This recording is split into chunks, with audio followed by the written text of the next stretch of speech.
Hello everyone, and welcome to. Why is the game not showing?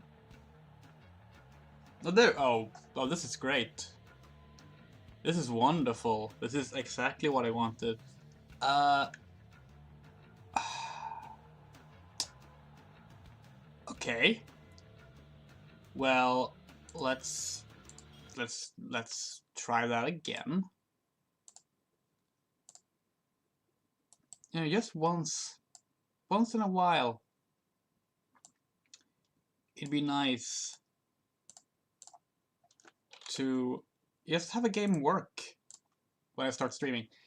Hello, welcome to the Doom 3 Resurrection of Evil stream. I wasn't actually going to do this. Now it's not showing up at all. Oh my god, why is it doing this? Okay, I guess I'll just have to like manually change the size again. Like I already did this like when I set up the regular Doom 3. And this is just an expansion. I don't know why it requires me to do it again. I have to actually like pay attention to get this right. That's annoying. Um, come on, snap to as you're supposed to. Thank you. Quickly. Is that accurate? Yeah, it looks accurate. Okay, so Doom 3 Resurrection of Evil. I wasn't going to do this so soon, but I felt like streaming. And, well, I already had it installed and the settings ready, I thought. So we're doing this next. So what is this? This is the expansion pack for Doom 3, made by Nerve Software, released a year after the first Doom 3 release. It's included in the modern re-releases, Doom 3 BFG edition, and also the digital releases on PS4, Switch, and Xbox One. And it is generally considered not as good as Doom 3. And I believe I would have to agree with that. I admittedly have not played it since, well, I'm not sure. I might not. It's possible I haven't played this properly since like 2007, 6 or something. So it's been a while. But we'll see. We'll see. Maybe it's a forgotten gem. I didn't dislike it back in the day, mind you. Anyway, sitting here with my trusty UAC cup once again. Not my Doom shirt today though. I don't have tea today. Actually, I have melon soda in my cup instead. Because I felt like drinking melon soda. The light is a bit off. Always tricky to get the light right. Yeah, that'll do. Okay, well, without further ado, let's jump into this game. So, just like last time, we're going to be running on Veteran. I do hope it kept all my settings. That's a very low mouse sensitivity, so I'm starting to worry it did not. It kept my system settings, but not my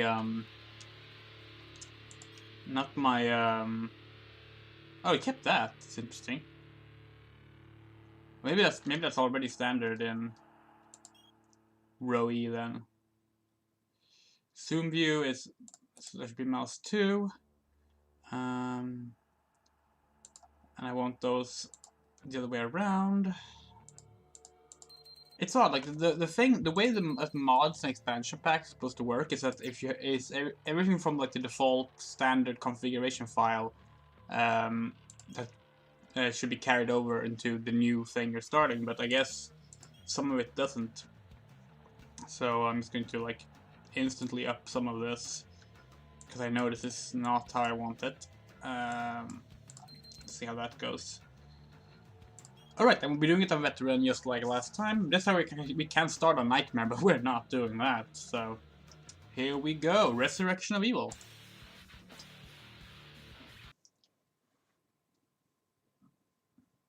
So, same loading screen as the first game. This is the vanilla version. The original release, it's not the BFG edition. There's a variety of reasons why I don't play the BFG edition, and I mentioned them on the original Doom 3 playthrough that we did last week, which was a lot of fun, by the way. It was some of the most fun I've had streaming. The UAC's Mars research base suffered a cataclysmic mechanical failure during a classified research experiment, resulting in a total destruction of the facility. Only one survivor. An orbital probe records a faint unidentified signal broadcast from the abandoned Mars Site 1 complex. The UAC announces the renewal of its Mars research program. Dr. Elizabeth McNeil is chosen to lead the primary assessment team. Okay, so yeah, that's cool. Elizabeth McNeil was mentioned in the base game, Doom 3. And someone did ask, I forget who. Red team, we're showing your position less than 100 meters from the signal. But there's no data suggesting any ancient civ development in that area. I think they're up to something they just don't want us to know about. Some things never change around here.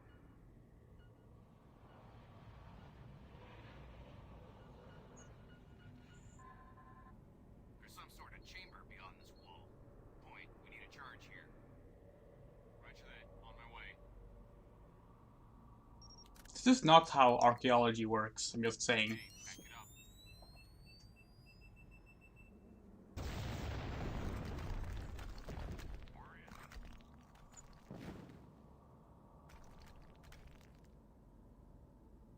Someone didn't want this place to be found. Dr. McNeil, are you seeing this? We have reached target and are now preparing to secure the... We're having trouble with your transmission. I need that stream brought back online now. Damn it! Can't see a thing. Move slowly.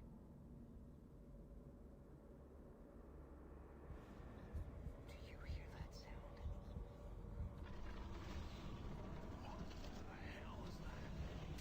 Look at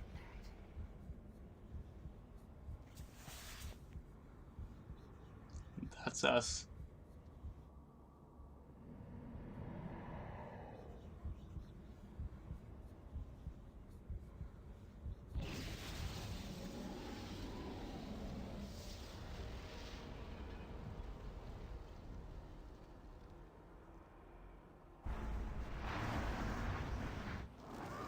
Hell reaches out for what is ours. We have been unbound. They have arrived, my children. As I promised, rise up, awaken.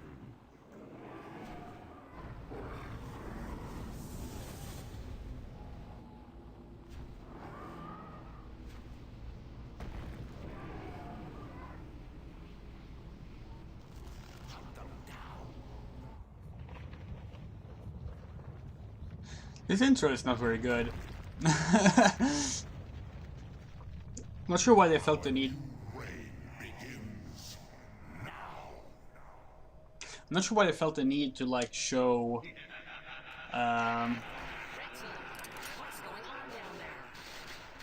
Okay, this might actually be a little high on the sensitivity.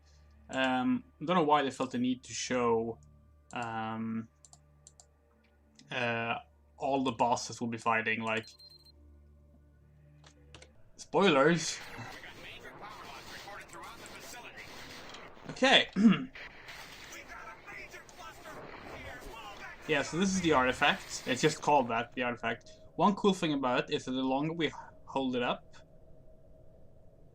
Oh. I guess, it doesn't have any, it doesn't have any power yet. Later on, it actually has a cool effect the longer you hold it, which I always thought was pretty cool. You have a flashlight as well. And the first enemy we fight...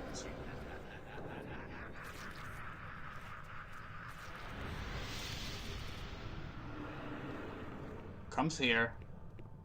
We're straight into the action this time. This is the Forgotten. It's a lost soul, but it looks like the old Doom 1 version. That's really it.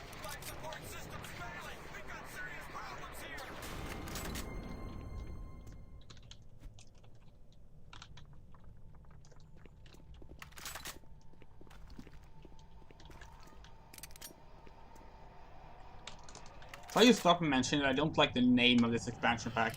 It might seem like a very odd issue to have, but like, Resurrection of Evil is a incredibly generic name, and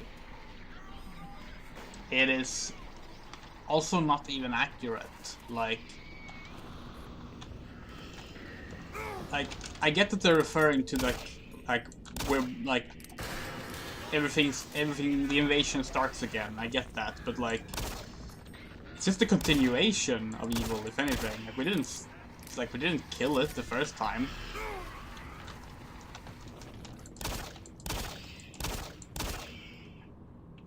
Oh wow, someone's having fun. Oh, they're actually like they have like a metal pipe sticking through their feet. Aww, they stopped. There they go again. Taking a lot of damage from these Forgottens.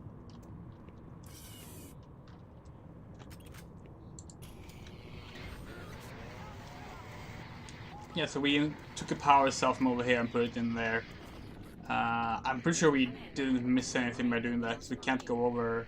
No. You need to make your way to the surface with that artifact.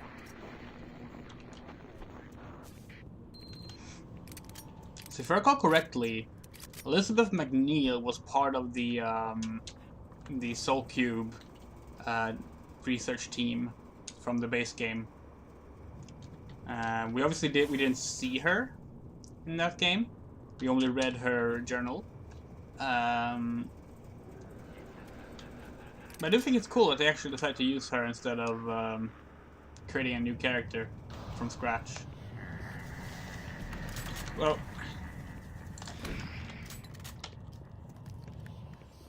so there are a few new weapons in this game. We'll get to them. I think there's like 2.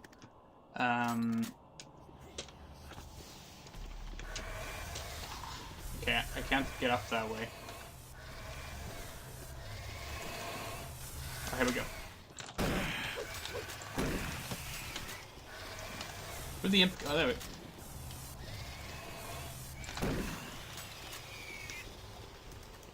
Shotgun is much the same as in Doom 3. I don't think like any of the actual weapons from Doom 3 has been changed at all.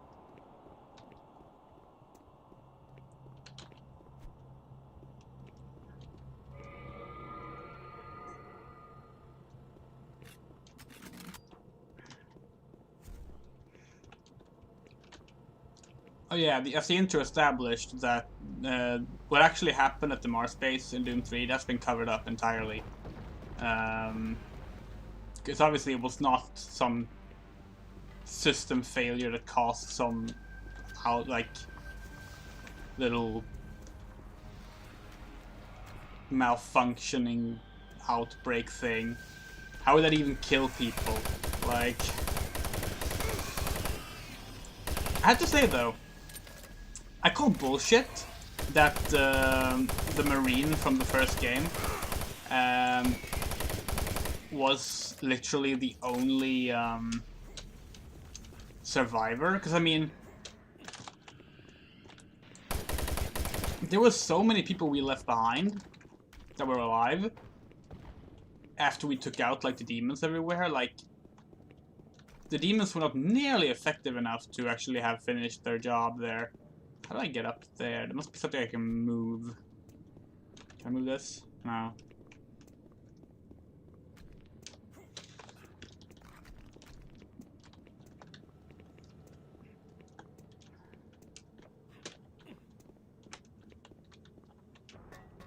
Oh, there's a ladder up.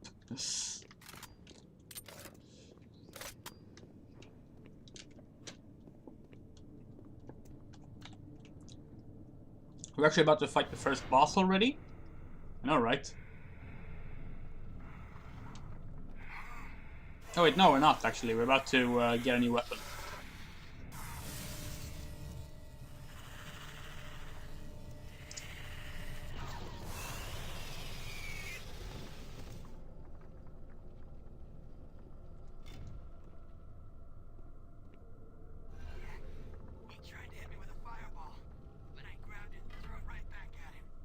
Fireball? It's plasma. You're not gonna get far with that pistol.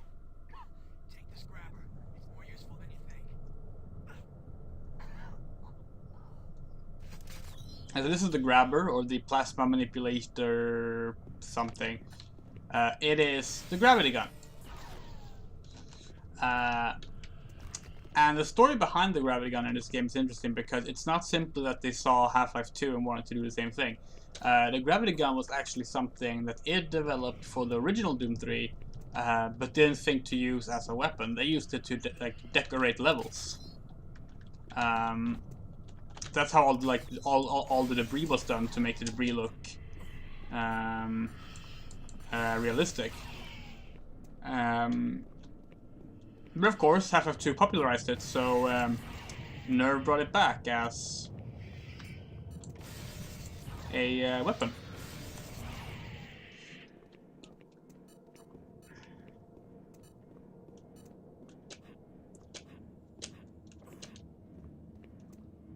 And of course that means a bunch of physics puzzles, but, you know. It was the mid-2000s. I mean, if Doom 3 did Half-Life 2, then obviously the expansion pack has to do... I mean, if Doom 3 did Half-Life, then obviously the expansion pack has to do Half-Life 2, right?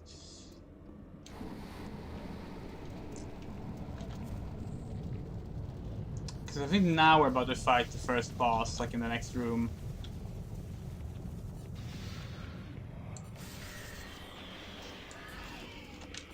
Ah. I want to throw them into each other. I'm not sure what kills the Forgotten when you pick them up, because, like... It would be one thing if they only die to slam them into a wall or something, but no, they die even if you just throw them into nothing. Then again, they are incredibly weak, so...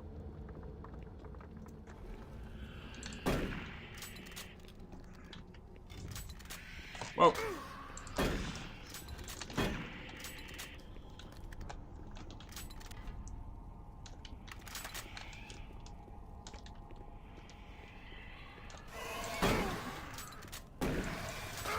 Come on. What I don't really understand is, like, why isn't Betruger possessing any of the various soldiers down here? C-Secs are way more effective than imps. Hello, Coravinia.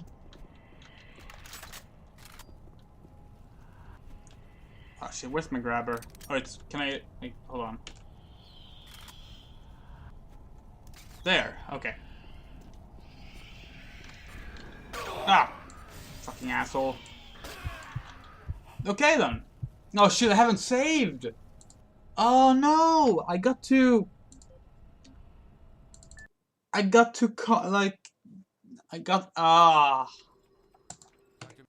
did not think that would happen. Ah, that's annoying. Well, now we've seen the start of the game.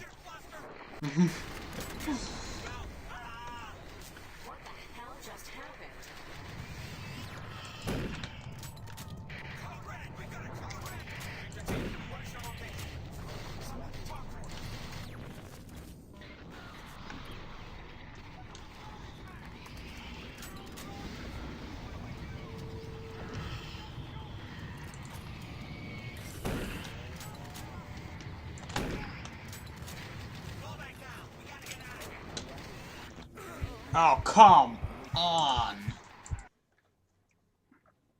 That's what I get for trying to do it quickly. So I started to think this game was a bad idea.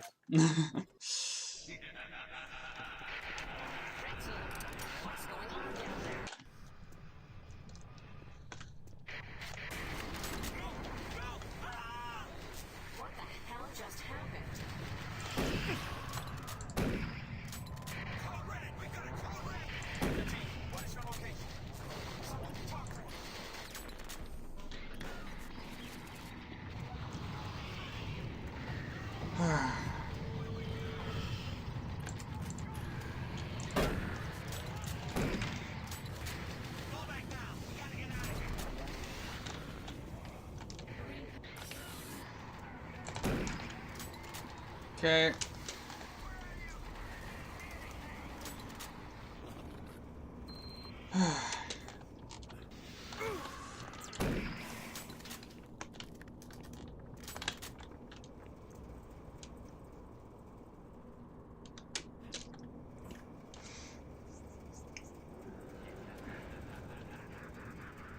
reused sound effect from the original Doom. Doom 3, I mean, not Doom 1.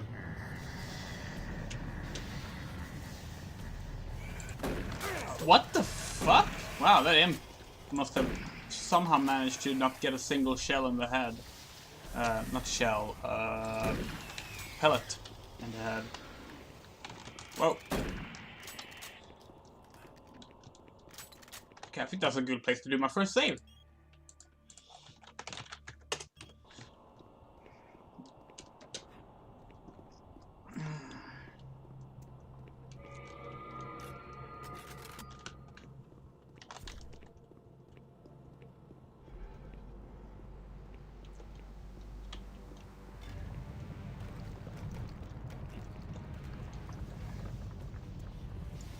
Doopy doopy doo doo.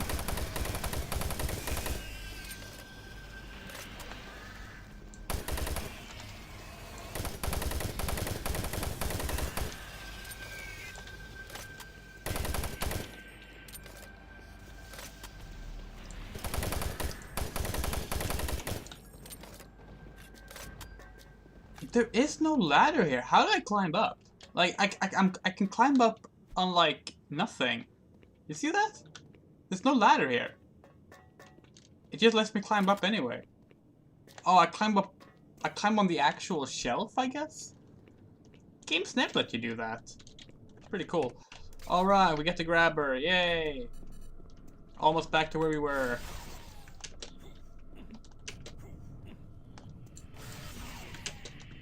So as I mentioned before I died, I'm actually heading up on the first boss. The first boss is very early in this game. And it's because the bosses give you superpowers, like in Mega Man.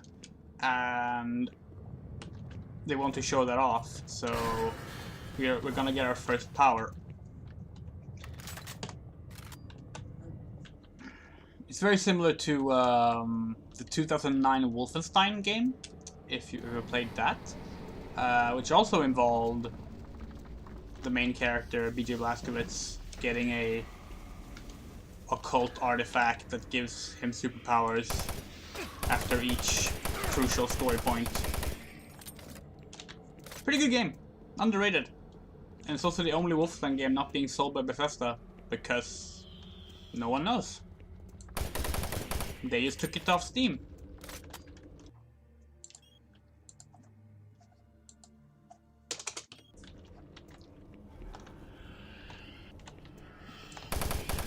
Not really. The superpowers are mainly used for, like, puzzles.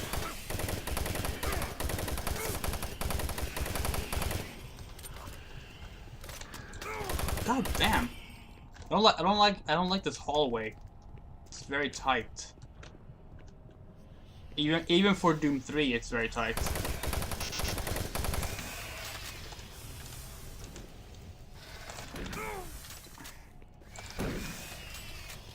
I forget how BFG Edition handles stamina. I think, yeah, you still have the stamina bar, but oh yeah, right. Yeah, you still have the stamina bar, but it refills like during any cutscene, so you get it back much faster.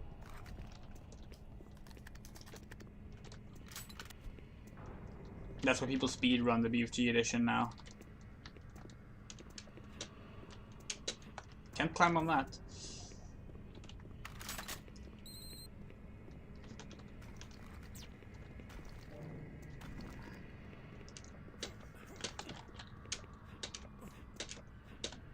Come on. Oh wait, right, I can't climb up the side, I forgot.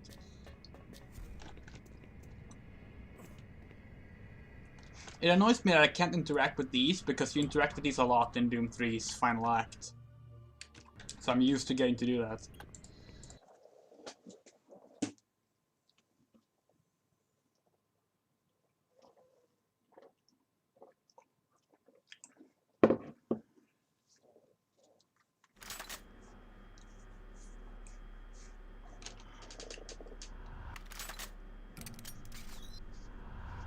Oh, I don't have any ammo for my machine gun, that's why I can't find it.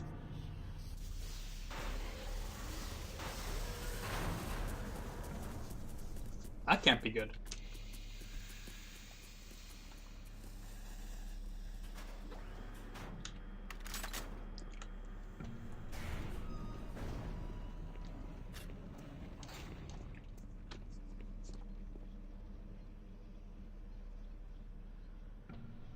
Oh, no, like, this is just, this is how the menu works.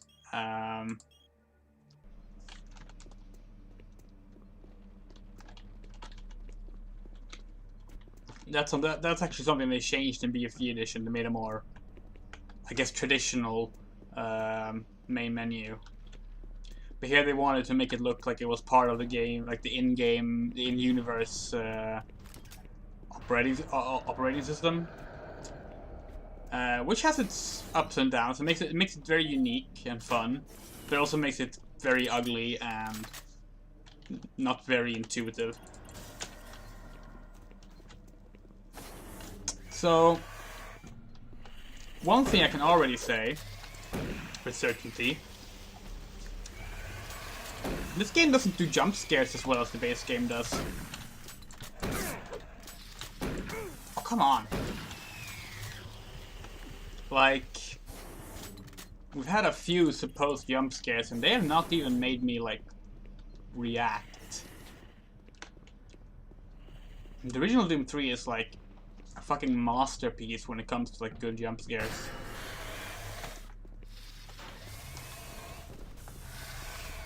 Ow. So, I mentioned that Nerve Software are the developers of this. It still helped out. Like, it's a co-development. But id at this point had already moved on to start working on Rage. Because id used to take like 1 billion years in between games. Then they got bought by Bethesda and they weren't allowed to do that anymore. Just if we get these.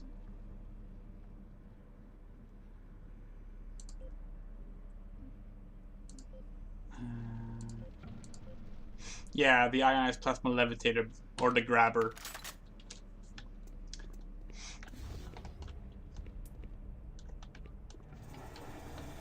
Cutscene!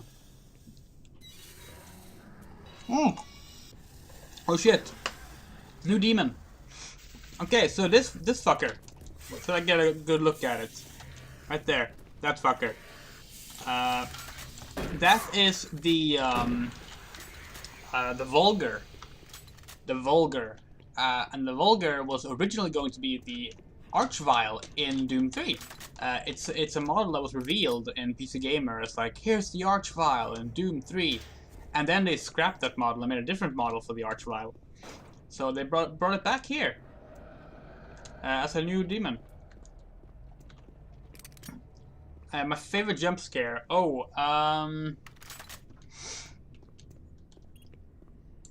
that's a good question, actually. In Doom 3, I think my favorite jump scare would be, there's a staircase in, wow. There's a staircase in, Mars City Underground, the first, like, actual action level. And when you're heading up that staircase, an imp tears through the staircase at you. And as a kid, that was the one that got me that was the one that really got me, like, jumping real good at the time. So I think they wanted this, first boss time. I do not remember the name of this boss, I'm sorry. And right there they show off, like, what it can do, because... yeah. Hold on. So, what we want to do is we want to grab these and then shoot it at them.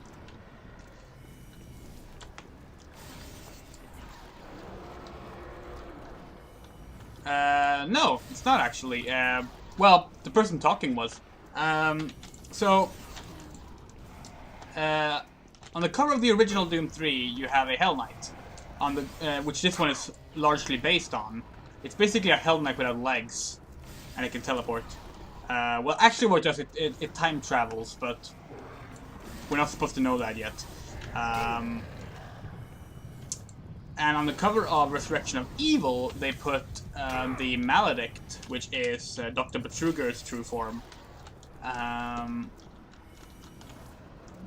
I believe, I think in BFG edition they actually made new artwork, like an illustration for the new expansion pack, which is a short little thing called The Lost Mission. And for that one, they had a, I believe a Mancubus. No, it wasn't a Mancubus, was it? Actually, now that I mention, I'm not sure. I'm not actually sure who's on the new illustration. But that's the one used for the Doom 3 these days. This fight has only just begun. Yeah. So the. Marine. Hello, Marine. Come in, Marine. Signal strength is back to broadcast level. Listen carefully. This isn't the first time we're facing this, but I need more information. The artifact you recovered is obviously capable of incredible power. It may also be the source of this invasion. Do whatever it takes to get the artifact to me. I'll try to contact the others. Out.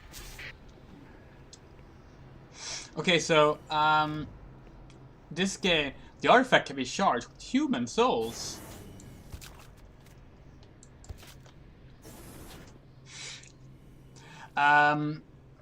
This game does not have as good a presentation as Doom 3 does. The narrative especially is very awkward in how it's paced and how it works.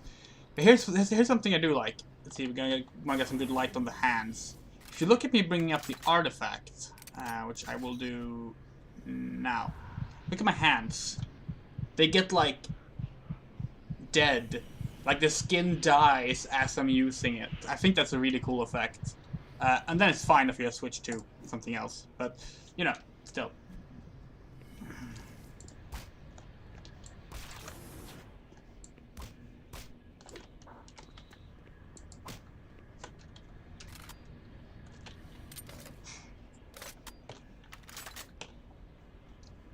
I think the, hello, Louise. I think the intent of the design of the Marine in this game was to make him look more like the Marine in Doom 1. I just think he looks ugly, but you know, fair enough. Okay, let's see if I remember how this works. We're about to use Hell Time, which is the first ability.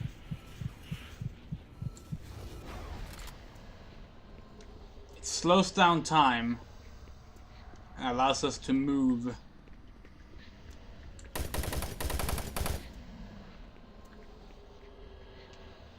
And that's it.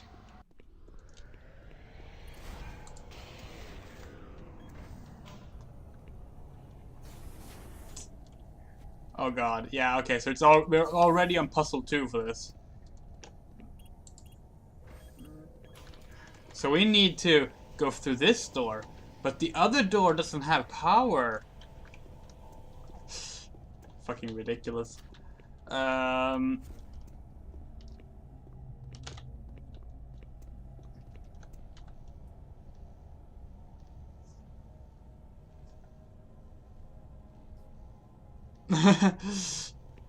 do not believe so. Yeah, Louise, was it you who asked if one of the scientists we read an email from was the character in Resurrection of Evil? Because it turns out, yes. Oh, I don't have human souls. Oh no. How do I... Can I do this without slowing down time, you think? Let's try. Give me the cell. Ow. Eh. It worked. Help! Someone please! No! No! Whoa.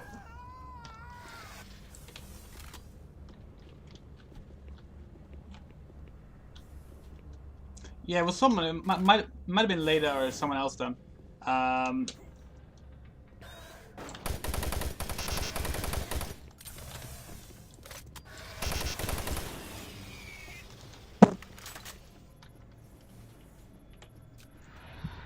Oh, that's how the human souls thing work. Oh, I shouldn't have hit those dead bodies earlier.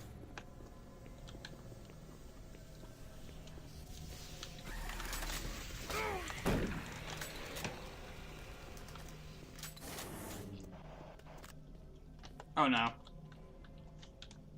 Not that sound. Ah!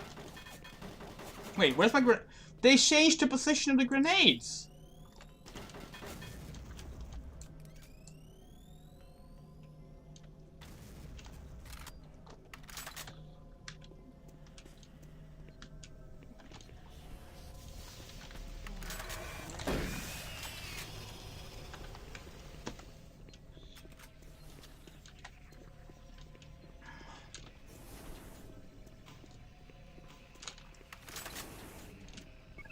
Yeah, exactly.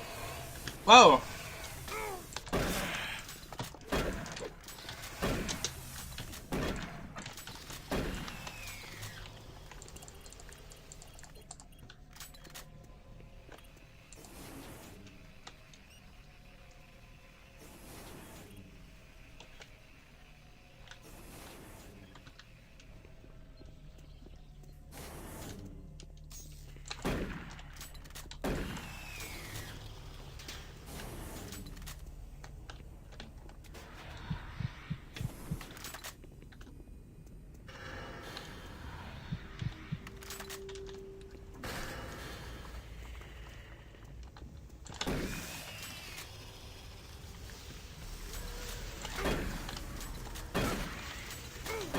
Oh, come on!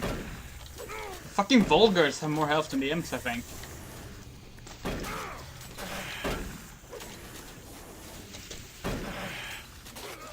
Wow! No! I forgot to save again! Ah.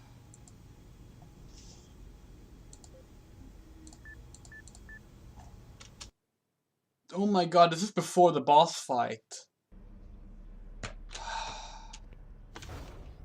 I can't believe it. I was so good about saving in the base game. Why do I not remember saving here?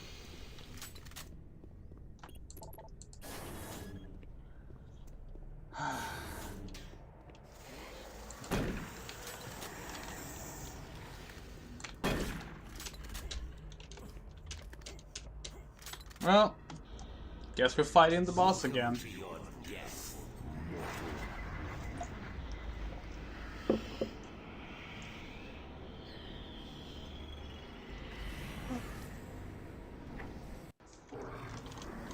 Give me the grabber. Oh, okay, I'm not sure what happened there.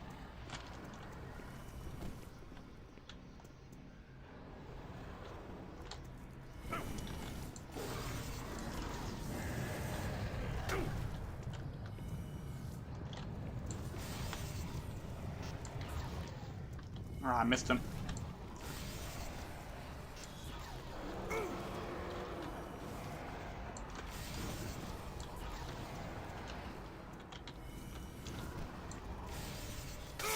Ah! What the fuck? God, it's so hard to aim with the grabber because, like, you get there's so many particle effects and you can't even see your crosshair.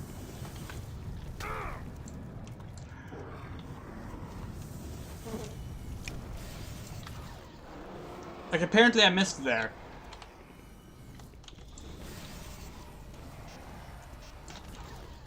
And there.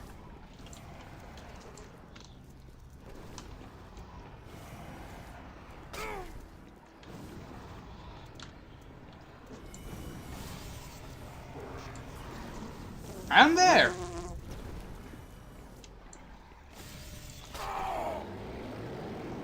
Well, it died at least. Signal strength is back to broadcast level. Listen carefully. This isn't the first time we're facing this, but I need more information. The artifact to recover this obviously capable of incredible power. It may also be the source of this invasion. Do whatever it takes to get the artifact to me. I'll try to contact the others. Out. So I think the idea is that we shouldn't have unequipped the artifact.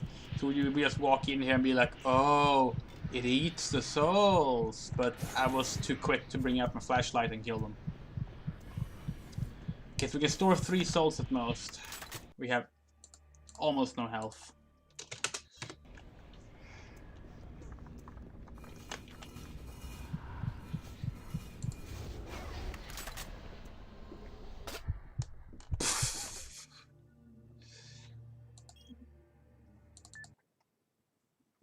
So are you your fingers?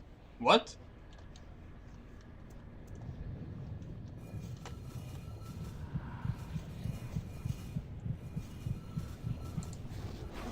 No.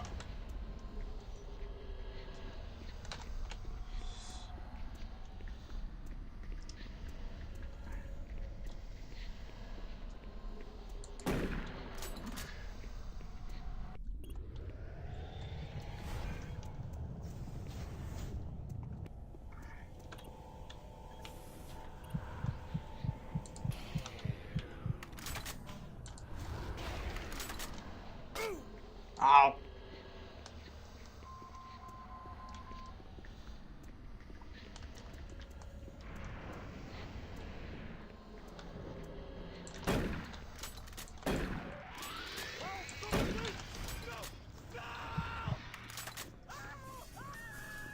Need health. There's no health here.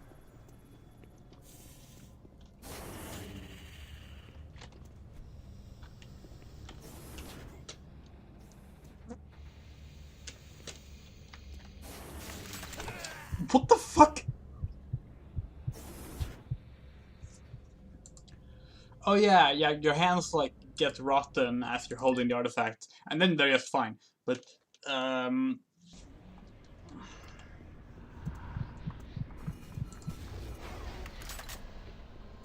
I forgot that you weren't here when I mentioned that.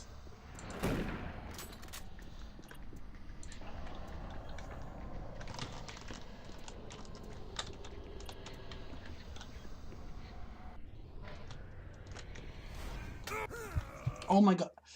How is this puzzle supposed to work?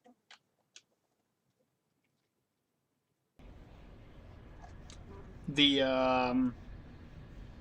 fucking flies. Yes, I still have a fly problem. Um the vulgar? Or was it something else? Because the vulgar is the prototype version of the Archvile. This was mentioned on my main screen, actually.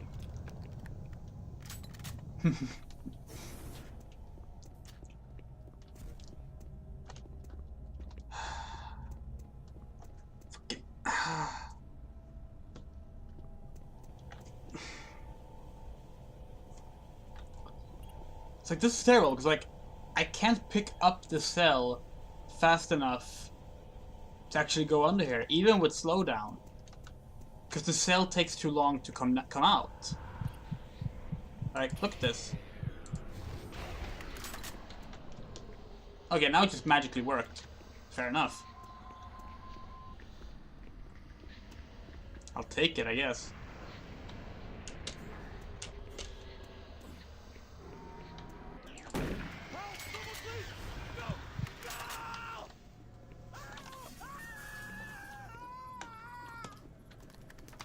Okay, so we know there's a vulgar coming here. There it is.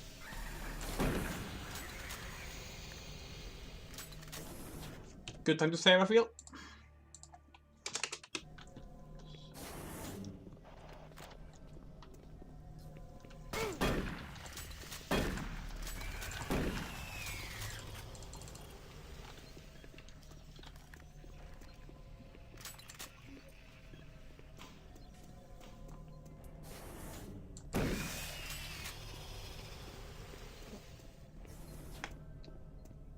Is that it? Seems that's it. Cool.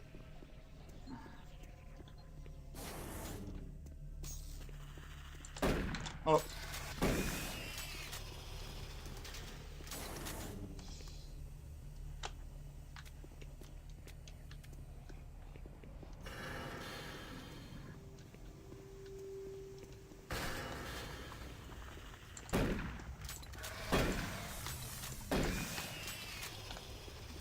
That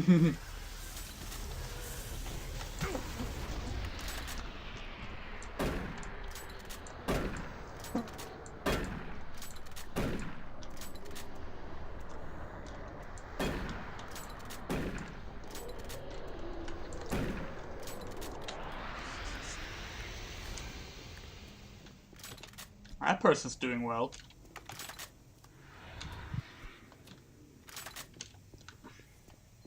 Ammunition. Did we get a new PDA? We did not. I don't think it's this one. Oh, maybe it is actually. 516.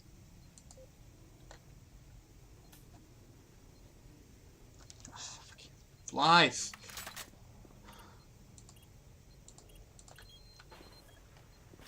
Thank you.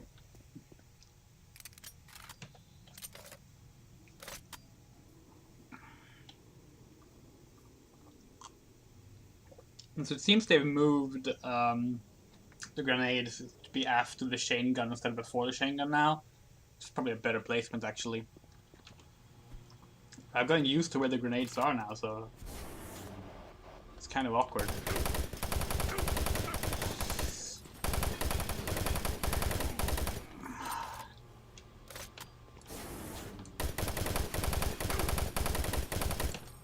Fucking Z-Sex. Still the worst enemy in the game!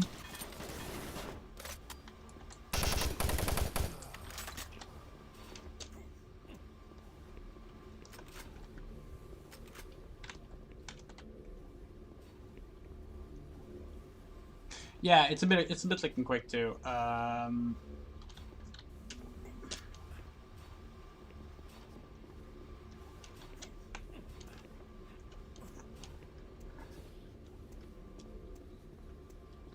God, I want to play Quake. I'm really excited to stream Quake actually. I decided on Resurrection of Evil because I already had Doom 3 installed. And I set up with my config and such. Whoa! But I'm excited for Quake as well. I have installed both Quake 2 and Quake 4. I haven't set up Quake 4 yet. I have set up Quake 2, but I'm conflicted about how to play that because there are multiple options I have. I could play the game, you know, the base game, standard, classic, 1997 Quake 2, you know, as it is. I could play it in software rendering mode to get the pixelized look and everything. Or I could play it in the RTX mode. That's on Steam now. I believe that is freely available to anyone who owns the base game. But I don't know.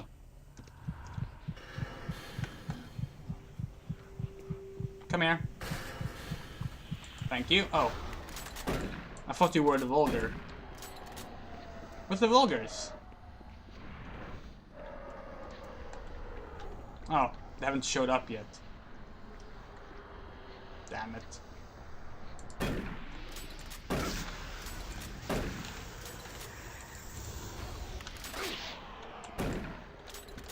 These look a lot like xenomorphs. With egg heads. Or pope hats.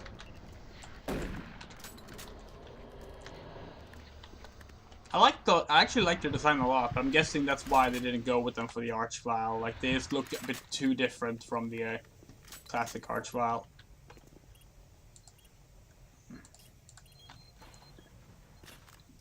How do we get in here, I wonder?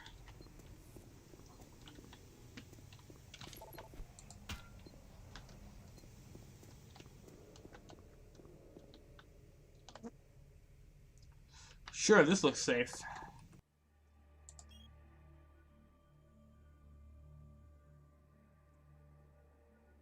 Oh, the first female, well, actually, what I said was not protagonist. I said the first playable female character in an id Software developed first-person shooter. So any playable character, as long as she was a woman, in an FPS game made by id would have sufficed. And the answer is Athena from Quake 2. The female play character, who also appears in Quake Champions again under the name of Athena. It's the first time that name has come back though, because in Quake 3 there is like an homage character to Athena, but she is not called Athena.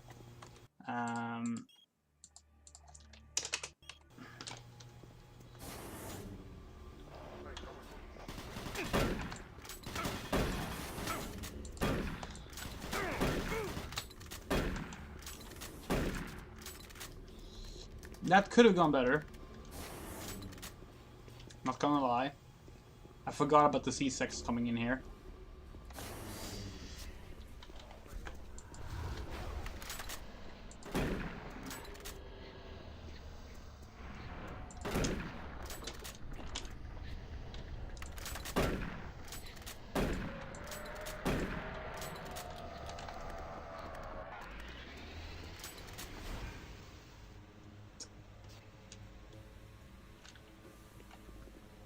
Oh, she has a grappling hook? That's actually really cool. I haven't played as her. I did unlock all the Quake Champions characters during the whole QuakeCon promotion thing. But I didn't, like, I did that and then I didn't play anymore. Cause it's Quake Champions and it's not a very good game. But that's cool.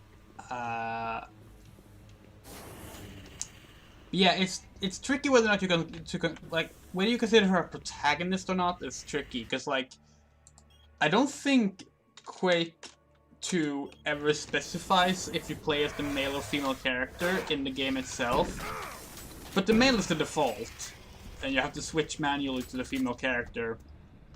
So it's kind of like stretching it to try and argue that she's, you know, the protagonist.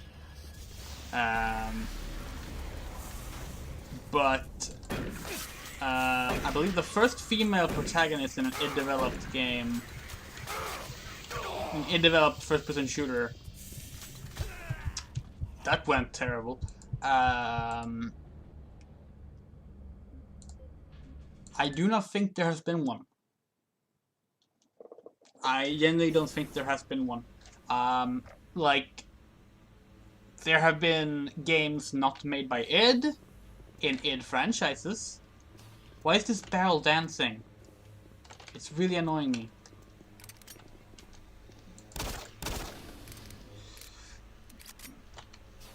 Yeah, she has a toy, although the toy is actually based on the jungle marine outfit, which means she's white, even though Athena isn't white, and that really annoys me. Whoa!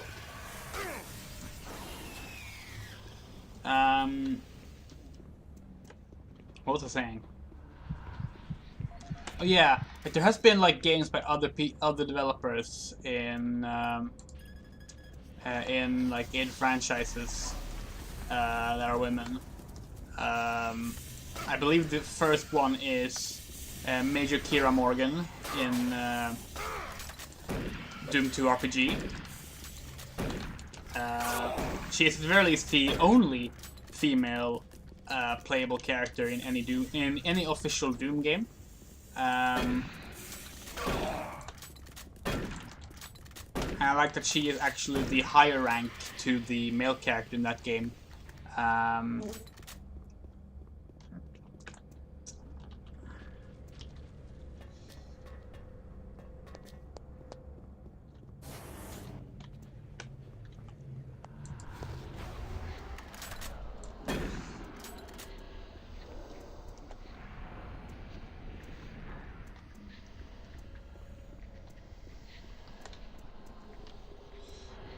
So this is really tricky. Like, how are you supposed to know when to use the slowdown when the enemies don't even exist until like you've entered the room?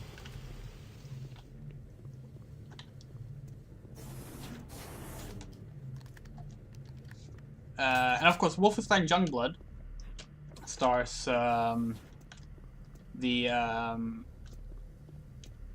daughters of PJ Blazkowicz. So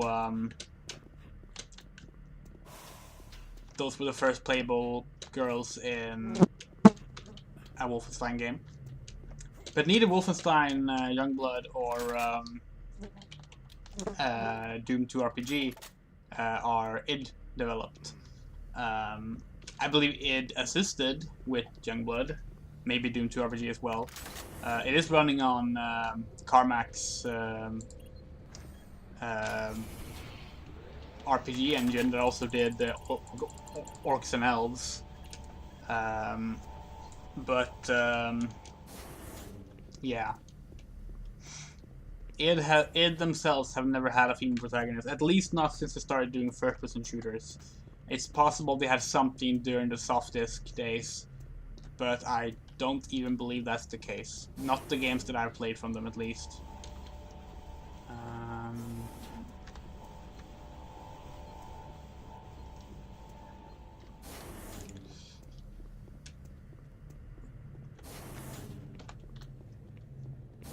Now, they did have a lot of women in Quake 3. But Quake 3 doesn't even have a story. So trying to argue anyone's a protagonist is pretty tricky, and the mascot character for Quake 3 was Sarge. Possibly the most boring possible choice you could have made. Elevator service suspended, low power. I fixed the power! What the fuck? What more do you want from me?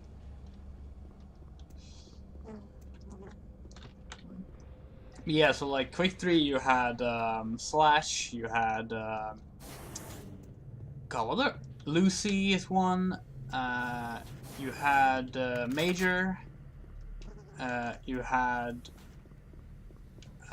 Minx. Oh. There.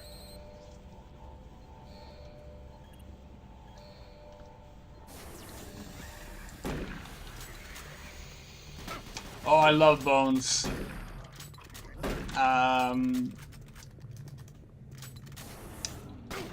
Although actually, the most fucked up character in Quake 3 is not Bones. The most fucked up character in Quake 3 is Orb, the 2 Bs. It's a walking fucking eyeball.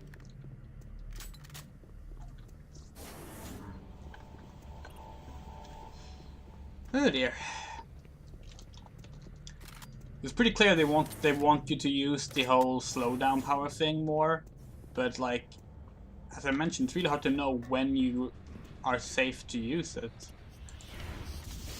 I guess now it might be a good time. Or not, if that was all that showed up.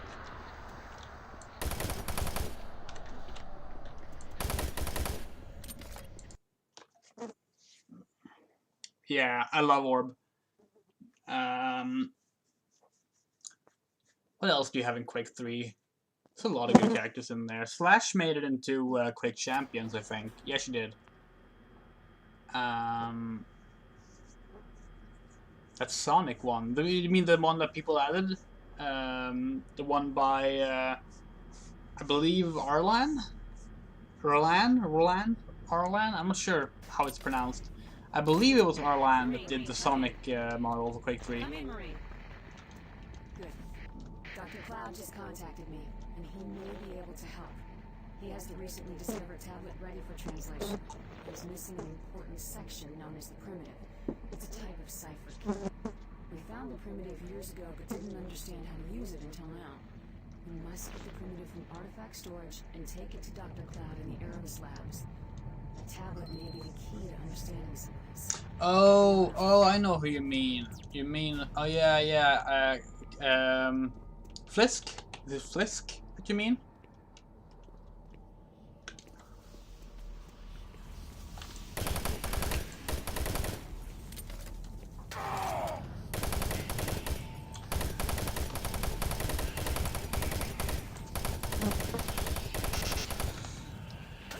God, these Forgotten are really annoying.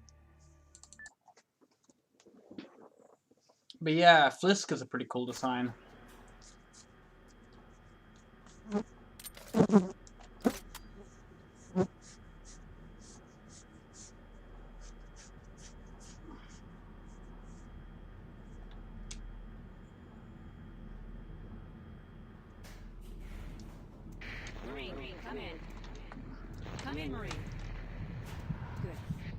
Dr. Cloud just contacted me, and he may be able to help. He has the recently discovered tablet ready for translation. It is missing an important section known as the primitive. It's a type of cipher key. We found the primitive years ago, but didn't understand how to use it until now. We must get the primitive from artifact storage and take it to Dr. Cloud in the Erebus labs. A tablet may be the key to understanding some of this. Kneel out.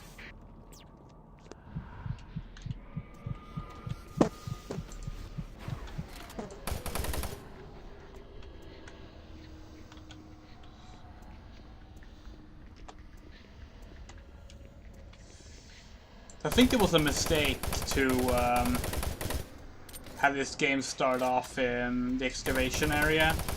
'Cause this is like not at all as interesting a starting area as Mars City was. And like, it makes sense from the perspective that, you know, this is where Doom 3 ends, so this is where the expansion pack continues. This is really annoying. But it's just not very exciting.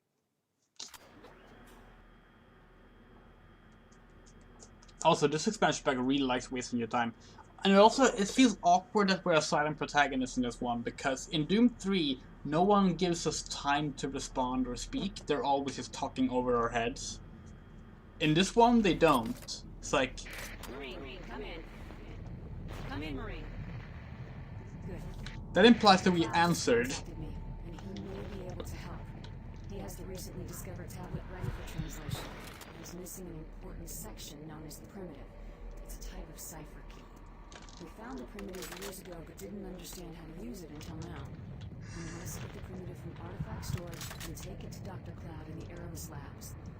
A tablet may be the key to understanding some of this. Kneel out.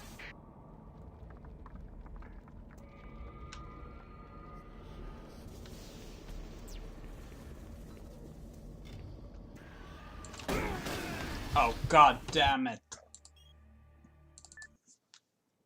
Yeah, hide explosive barrels in the shadows. Why not? This expansion pack is really annoying me, actually.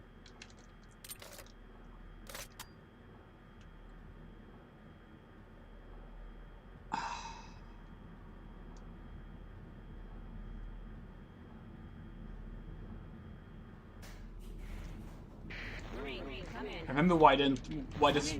I now remember why this is not one of the games I would play. Just contacted me. He may be able to help. He has the recently discovered tablet ready for translation. He's missing an important section known as the primitive. It's a type of cipher key. We found the primitive years ago, but didn't understand how to use it until now.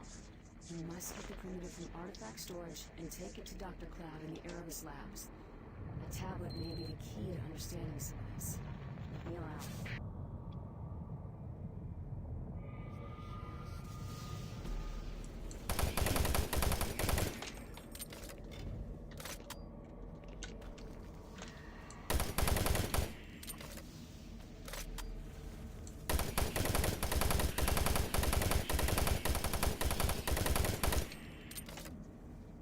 Oh, come on. Okay, there we go. Saving again.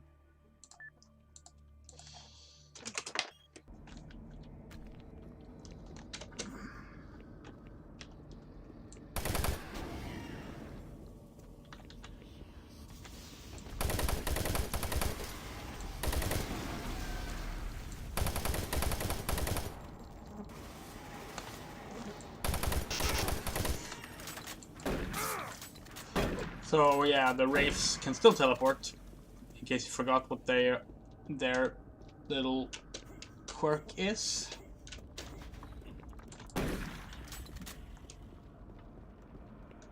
More trites. Another wraith.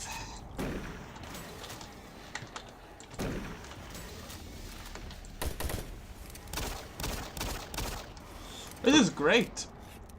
I definitely want to fight a wraith with just my pistol. Oh no, 2 wraiths. Oh, I'm sorry, 3 wraiths.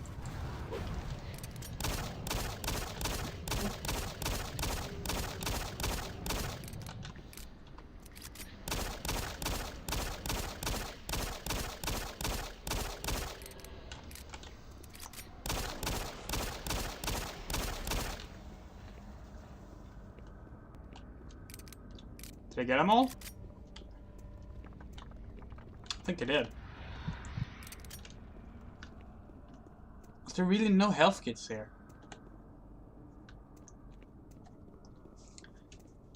And I thought the base Doom 3 game was like anti-health kit. This game is way worse about it. I'm so low on ammo.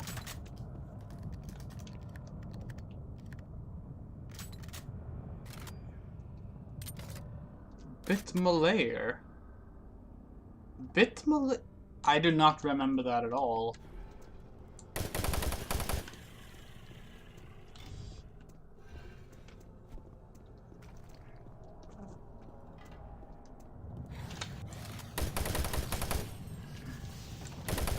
Oh, come on!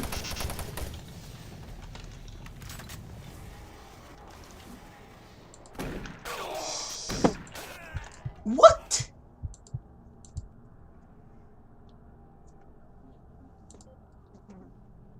Bitmalayer. Bitmufflayer. Bitmufflayer. I have no idea who that is supposed to be.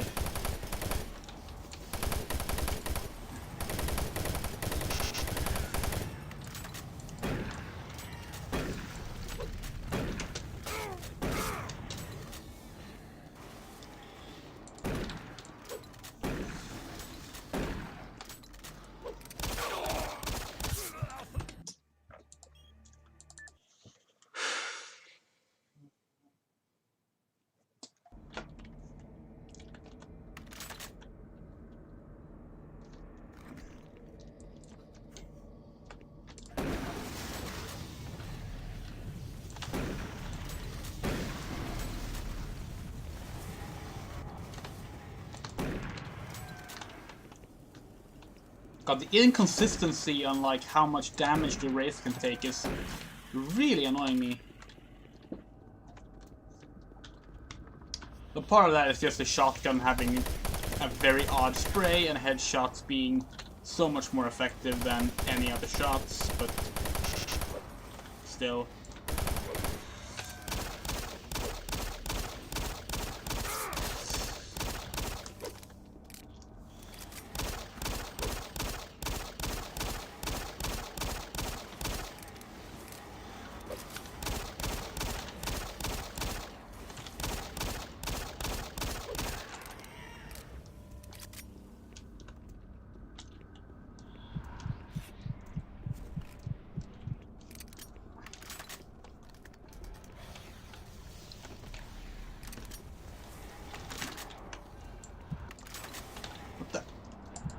There.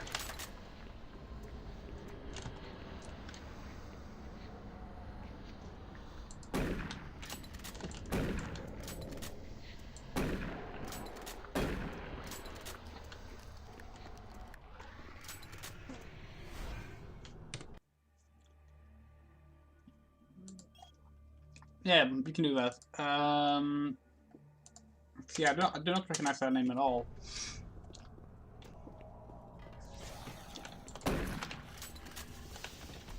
So it's possible it was someone added in a patch. I mainly know Quake 3 by the like actual vanilla release copy, because that's what I played the most. Back in the day before automatic patches, you know? Had to manually download those things. Oh god.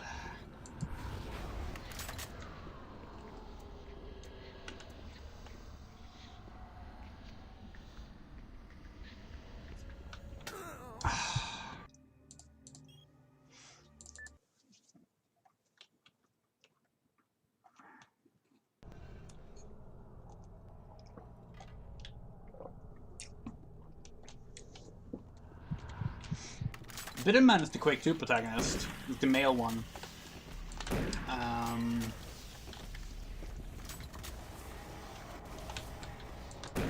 But it doesn't look at all like the original one, in my opinion. But it's supposed to be.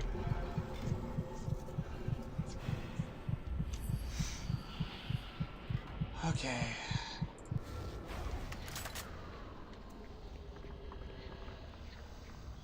Boom, boom. There we go. Let's continue.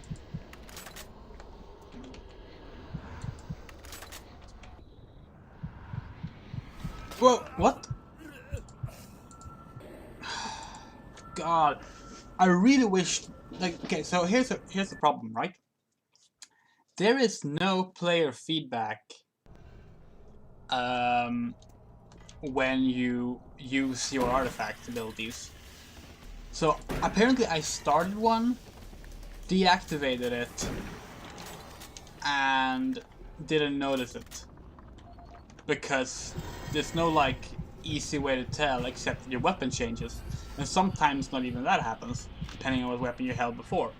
So, you know, fun.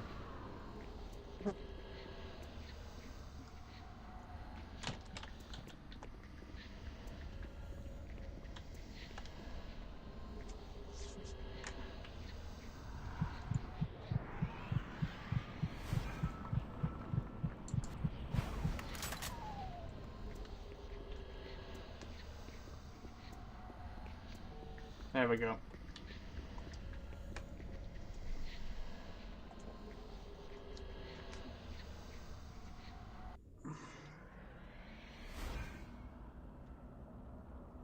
Oh, it's that one! Oh, yeah! No, no, no, no. Okay, I know which one you mean now. Yeah, that was a strange character design.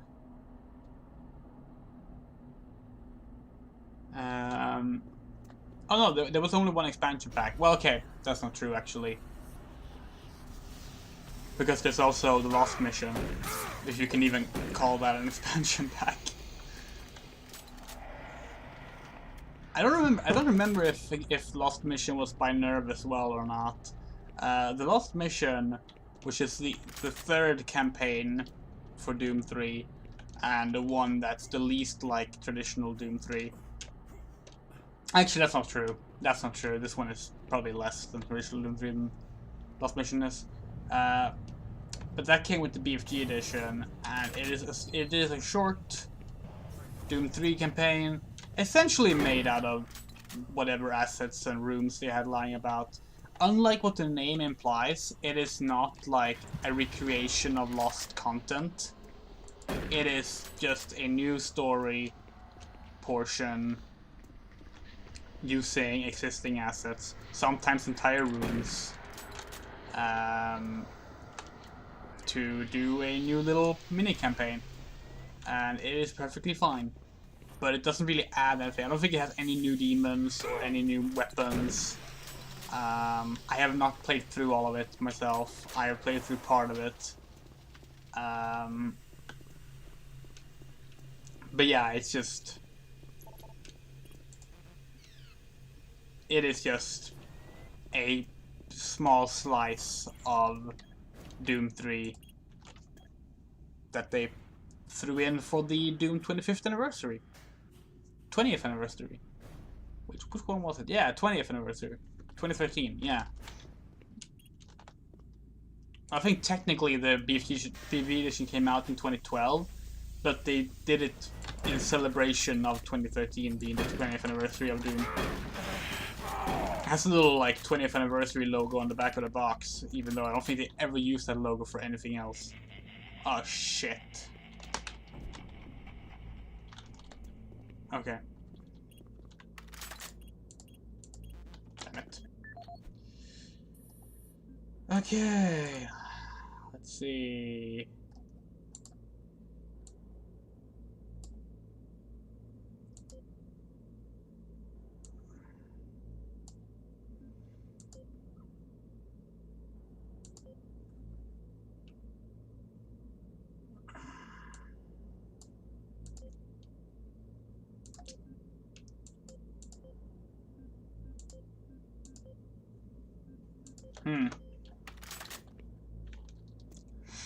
The emails are way less detailed this time.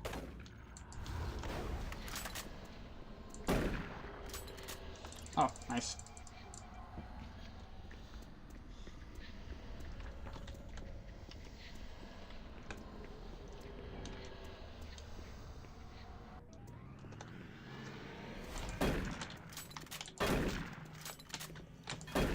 Our first regular zombies.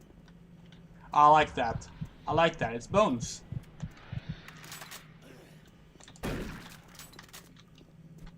Yeah, that was cute. That we could see the bones through the X-ray thing.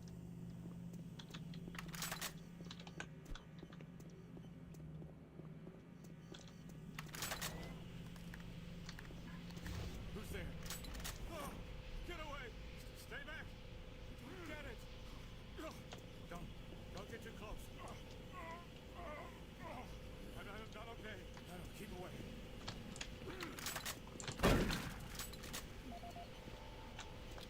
Hello, lady.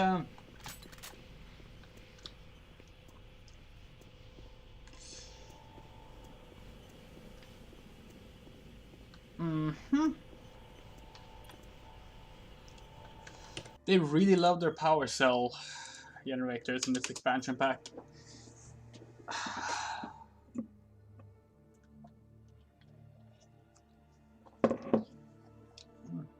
To be fair, so did the scientists that started Doom 3 as well. Tends to be a pretty quick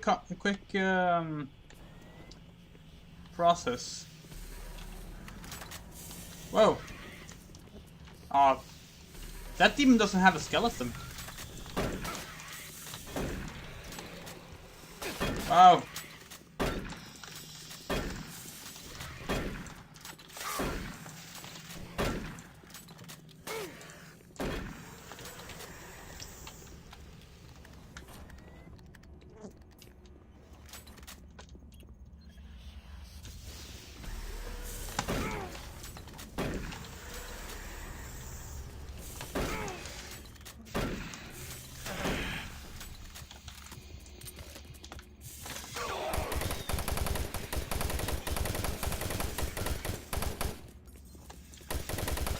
Fucking xenomorph looking assholes.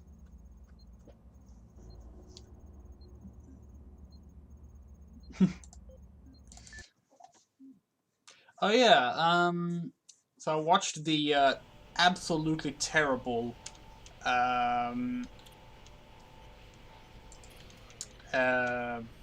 Gamescom opening night live stream. It was like really bad, but it did have a cool game during the pre-show, which looked a lot like Doom 3. It's called Quantum. The Quantum Effect? No. No, it was Quantum Effect, I think. It's called Quantum Effect, and it's like a cosmic horror sci-fi first-person shooter. Looks a lot like Doom 3. No, not Quantum Break. That's a Remedy game. It's most certainly not like Doom 3.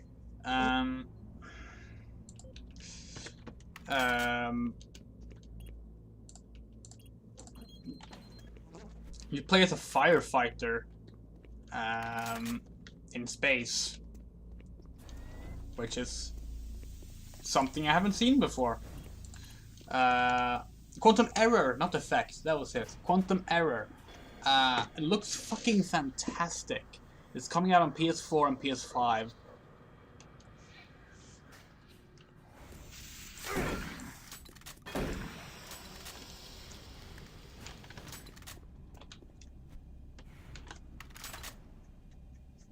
Yeah, it looked really cool, like incredibly up my alley.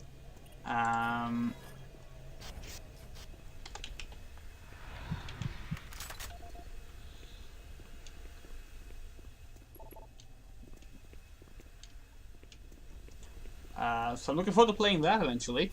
I think it needs crowdfunding though, because I saw people talking about how they pledged to it after seeing the trailer. So that sucks. I mean, it's cool that people are pledging to it, but it sucks that the one game that looked cool at Gamescom's opening night is apparently a game that, you know, no publisher is interested in funding, so they need to crowdfund. I I need 2 cells. Okay. That really just sums up the video game industry though. Like, that entire 2 hour, actually 2.5 hours if we count the pre-show presentation, and it was just, everything looked so boring. Everything looked so samey and like, ugh. And I'm sorry, like, I tend to not mind Jeff Keighley's enthusiasm about the video game industry, but it is really not the time to be like, video games are such a unifying force for all of us, and da da da da da. Like, when this summer's been emblematic when it comes to like video game abuse stories and shit, and like, I hated it. It was just the worst. Oh, hello! Look at that. It belongs to Sarg. I think it's supposed to say Sarge.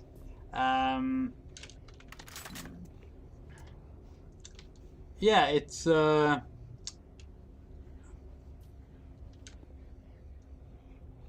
that's supposed to be Sergeant Kelly. Also, that's really like, wow, you killed a bear. Like, I fight demons. I'm not impressed by the killing of a bear. Sarge's Big Game Hunt.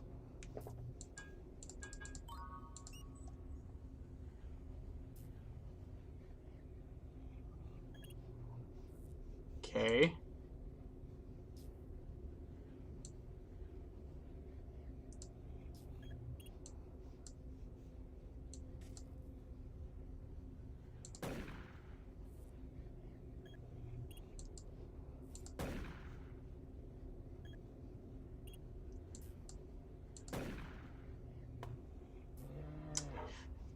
Super Turbo Turkey Puncher 3, this is not.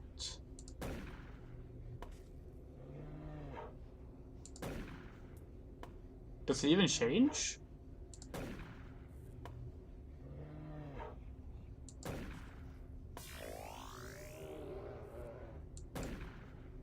Oh, now it's moving. The wind speed doesn't seem to affect anything.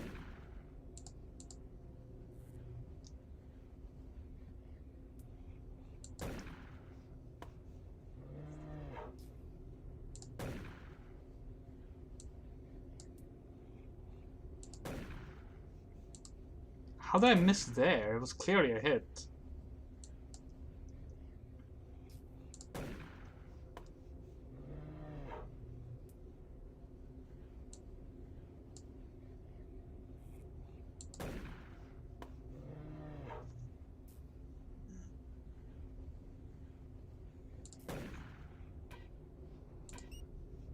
Oh no, I'm not continuing. No.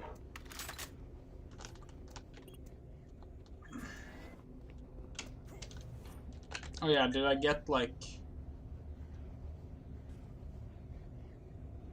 I'm bored of my man, I haven't fired a shot at you from out.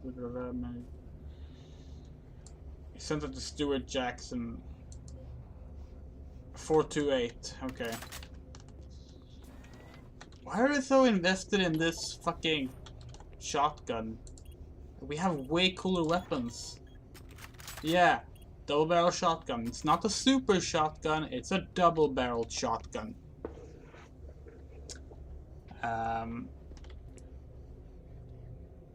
Which I guess just means that, oh yeah, look, there actually is the bear. But I guess that matches like with how id Software dissed Doom 3 when promoting Doom 2016, because like one of the things he talked about was how like it's not a Doom game if there's not a super shotgun, which I was like, Doom 1 didn't have a super shotgun.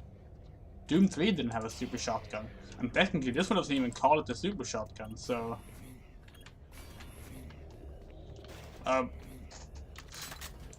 some strong zombies there.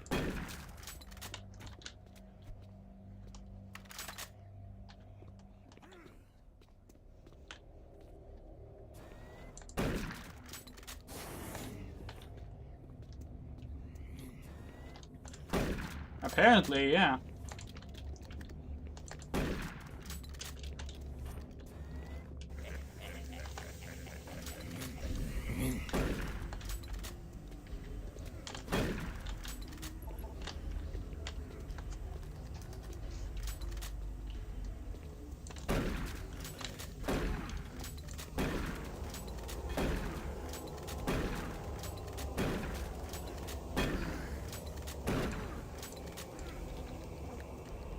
This is annoying.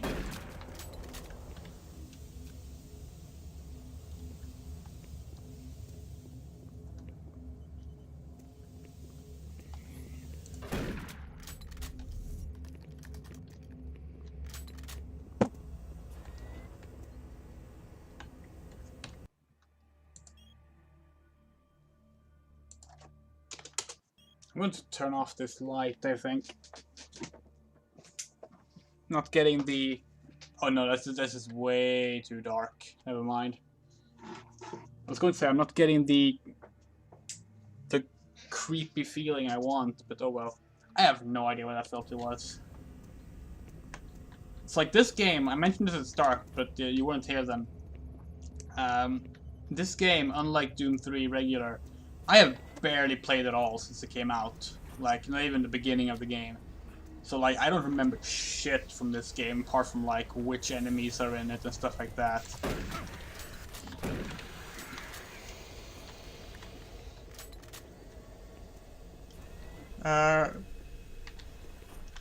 So be prepared that I will not just be, like, completely lost about stuff.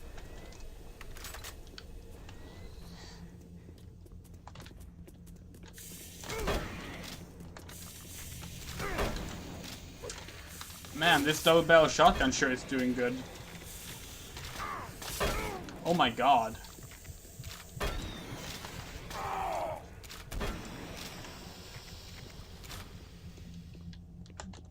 Okay, you know what?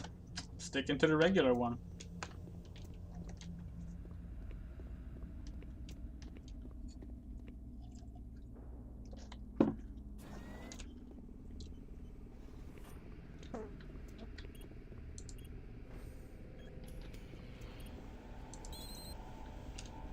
Attention.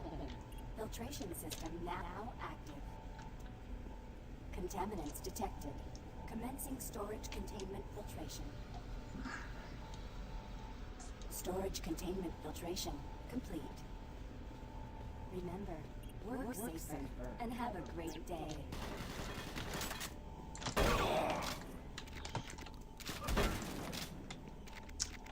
It passes through enemies. I guess that's something. But like... yeah...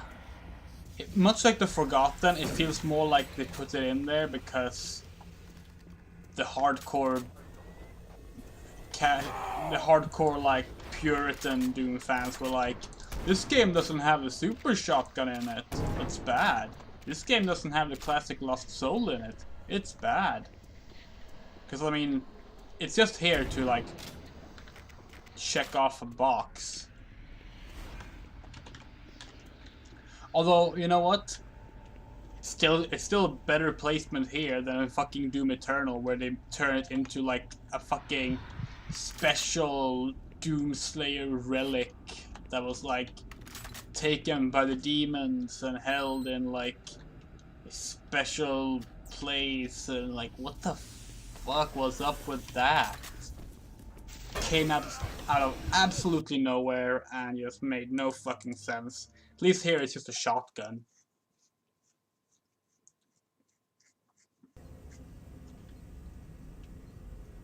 Oh shit, is this before? Yeah, it is. Well, now I don't have to die because I try using the double barrel shotgun all the time. Now I know it's pretty much not worth it.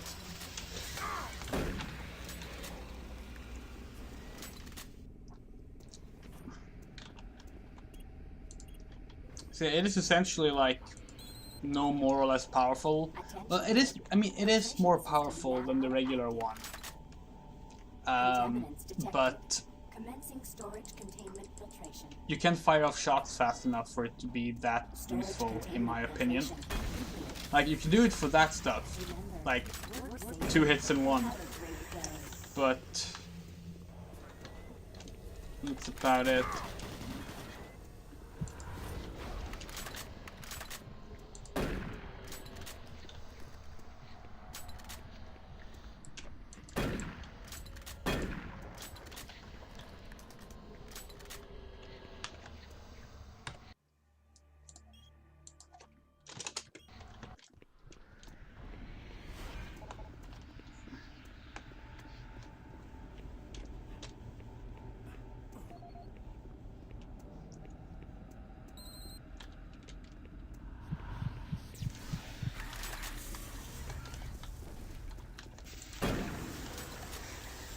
Oh yeah, and apparently gray barrels are now explosive as well. Good to know. I mean, to be fair, gray barrels were explosive in Doom 1, I guess.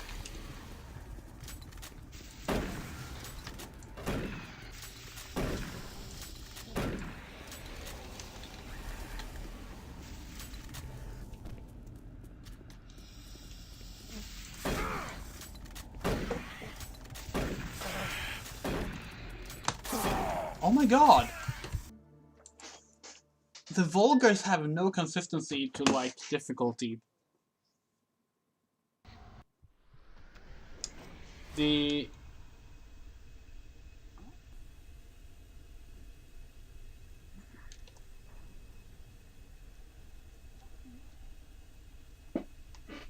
Yeah, so the actual reason, as you allude to there, is that they left off reloading animations to save on cartridge space.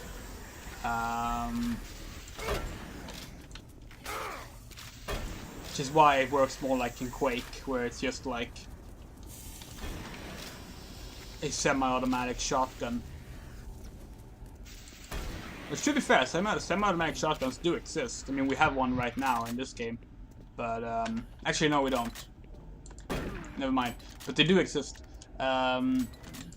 This is a pump-action shotgun, obviously. That's why we pump it after every shot.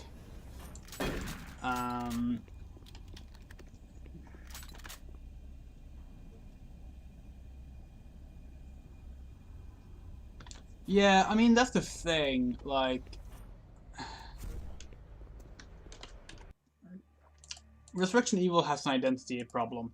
It's not as severe as Doom Eternal is, but it wanted to, like, continue what people liked about Doom 3, while also, like, bringing back things that people were missing in Doom 3, but also wanted to do, like, this whole new thing with, like, superpowers and shit, and... yeah... Overall, I feel like Quake 4 did a better job of the whole, like, special powers thing, as did Wolfenstein 2009. Those games were by Raven, and Raven are, in my opinion, one of the best first-person shooter developers out there.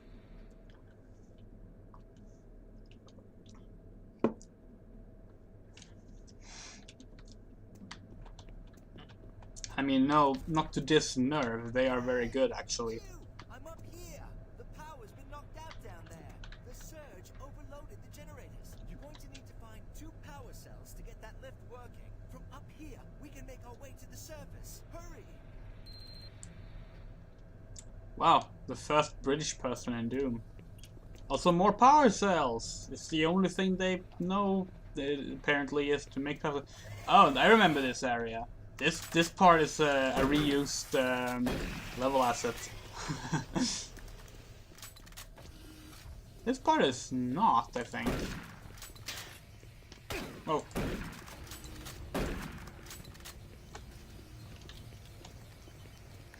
I should probably use the grabber more than I do, but switching weapons is tiresome.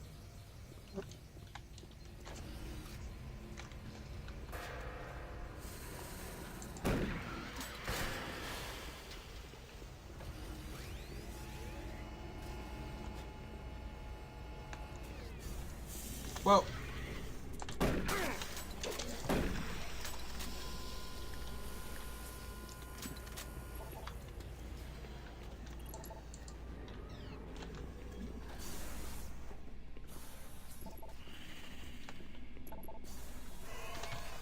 Whoa! Hello.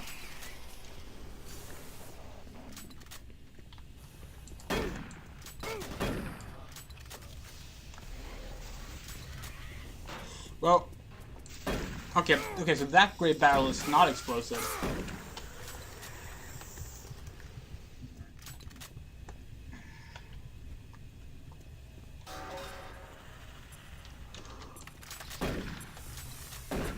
What?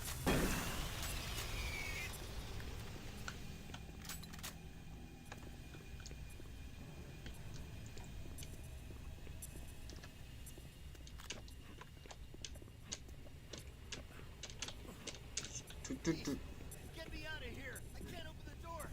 Damn! Get back, damn it! Ah, no!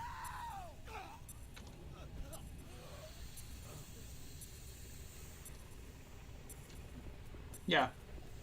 So that's what I was saying. They're very xenomorph.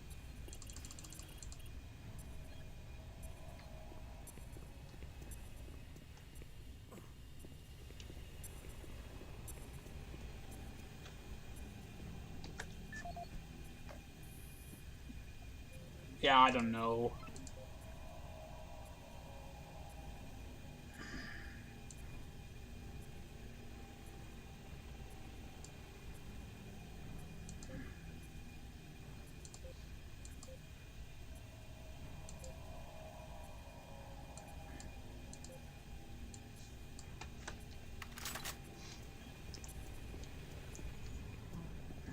Whoa.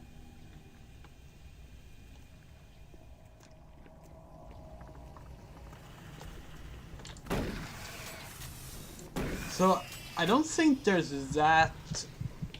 There are a few new demons that aren't bosses apart from the ones we've seen. I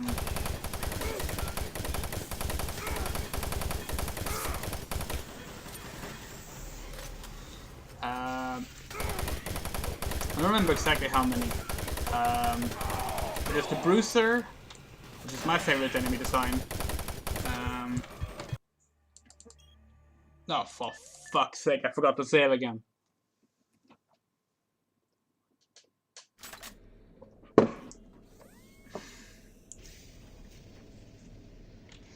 Well, okay, I was talking about new demons in this game. Powers been knocked out down there.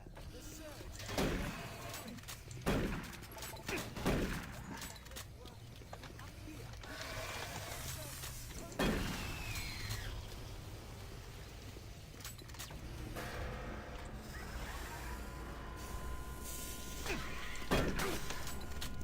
Whoa, that slowdown.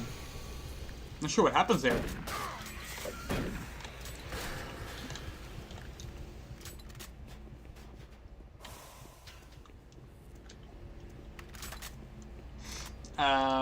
Yeah, so new demons. I believe the next new demon we'll face is the Bruiser, which is my favorite design. It is a magnificently well-designed demon. And it's a shame that it's in Resurrection of Evil, which is just not as good as the base game. I wish the Bruiser was in the base game instead.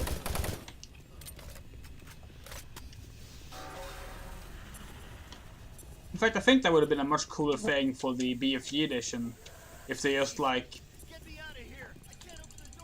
put in additional demons and weapons into the base game, because I mean they could have done that.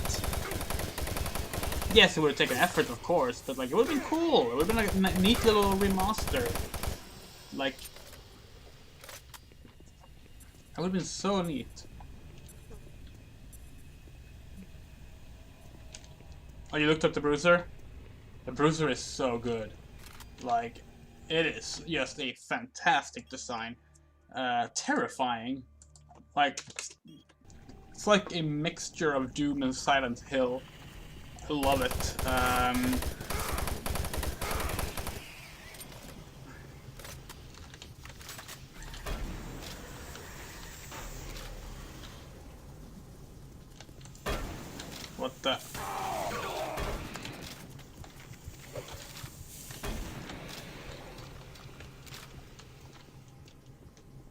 feel like this game could have used endless stamina as a standard. Because this game has you running way more, and it throws way more enemies at you at once than the base game does. And it just isn't very viable. Oh, okay. Let's see if we can actually like save that moment. I think I'm just gonna hold forward. Yeah, okay, cool.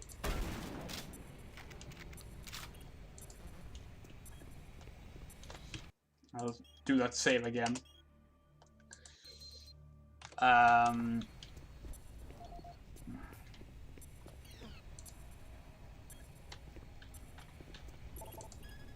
So the PDA for getting out of here was just lying on the ground and the dude still died. Wow, that dude is terrible at picking up PDAs.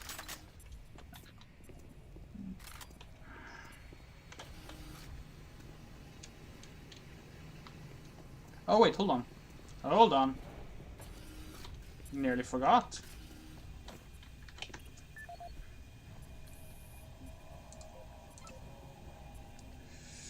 $937. Oh, yes, some shells.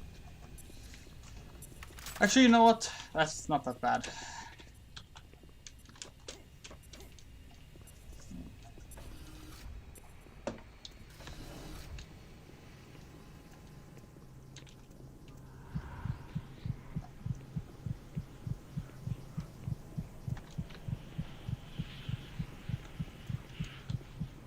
Where are we going?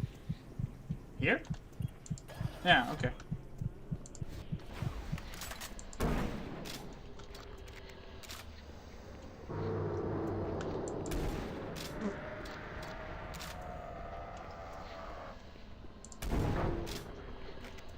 This is the other thing with like using slowdown. It just gets confusing to move around because everything is so incredibly slow that you can't really tell what happens. That actually got me to jump a little. Nice, that's the first jump scare to kinda work.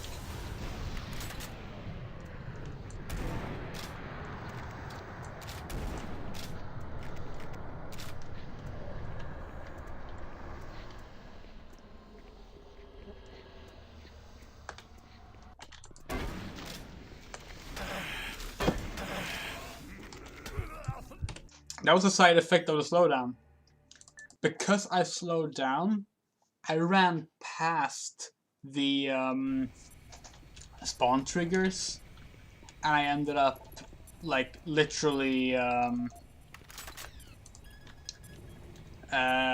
running past.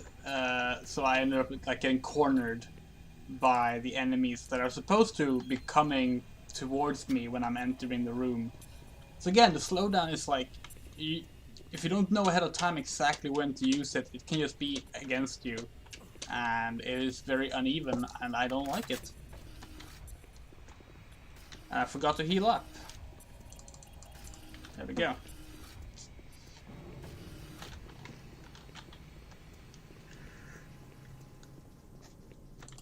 Yeah, this game is not nearly as polished as the base game is. Which to a degree makes sense. I mean, this was knocked out in a year by a different developer. The original Doom 3 took like 5 years to develop. But it's still disappointing because of how strong Doom 3 was.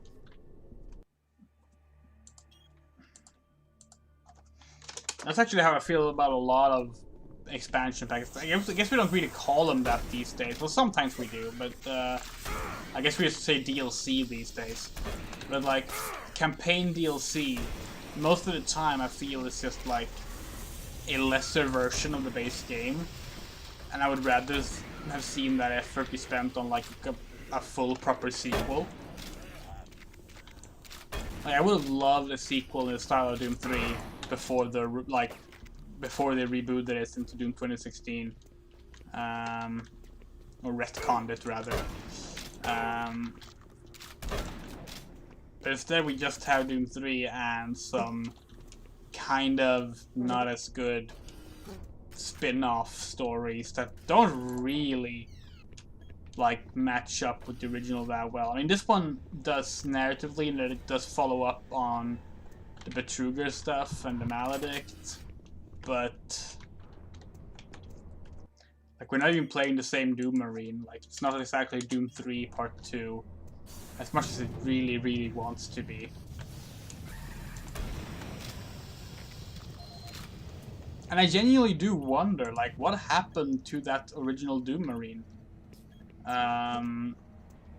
Because, like,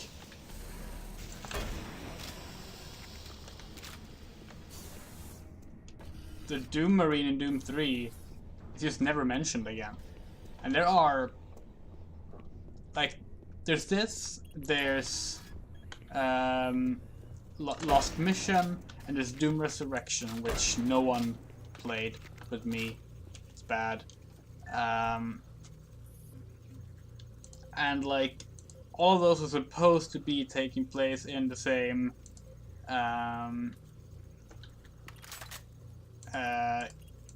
canon, but only Doom 3 is like the actual Doom story.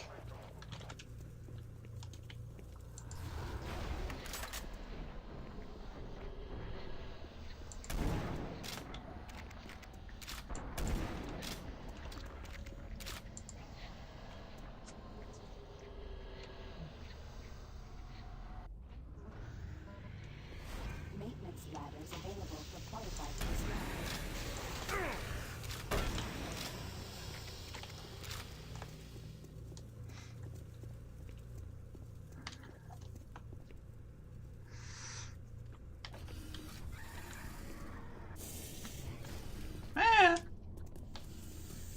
Like in Doom 1 and 2, you know, you play the same unnamed Doom Marine, and that's cool because it's a direct sequel. But here it's like, I guess they couldn't justify bringing back the Doom Marine, because why would the Doom Marine that went through Doom 3 at all allow the UAC to continue looking for Hell artifacts, you know? Like, no. He wouldn't have gone along with this expedition just because the UEC told him to. Damn it. When did I last save? I don't think I saved anytime recently. So in that regard, it makes sense, I guess, that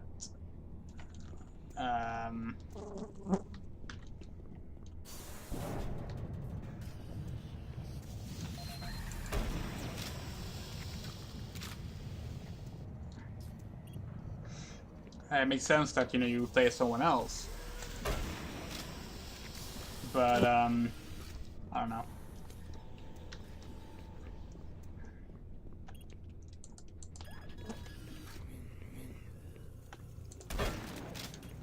It seems odd because, like, we survived the first Doom 3. The first Doom 3. We survived Doom 3 and we're the only survivor. We're mentioned at the start of this game. But, like, for what? Like, what did we do afterwards?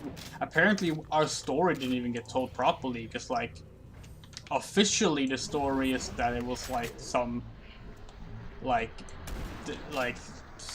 tech malfunction that caused the base to go haywire. Not the Hell invasion, you know?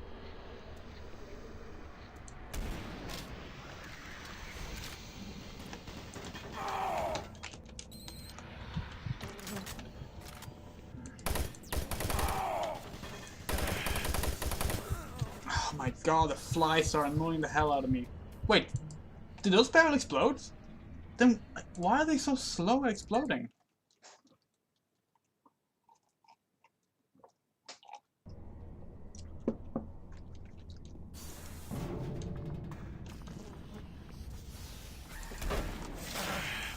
Oh my god, why is it so inconsistent?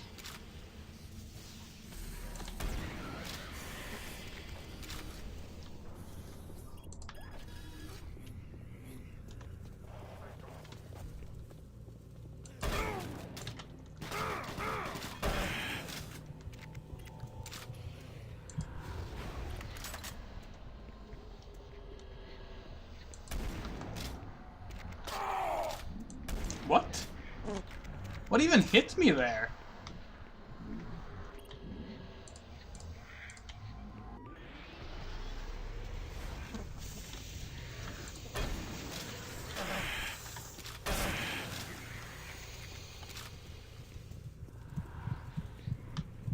Is there a body here? No.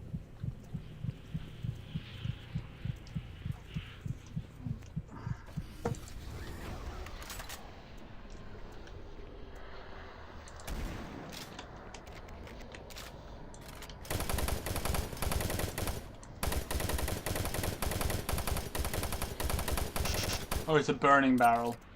That's why it's taking time.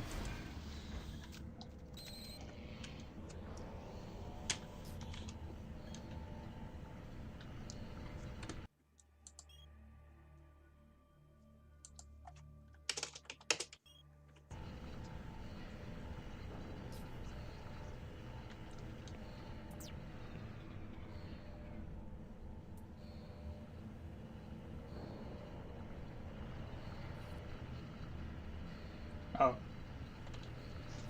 Guess I better look like this to see when it...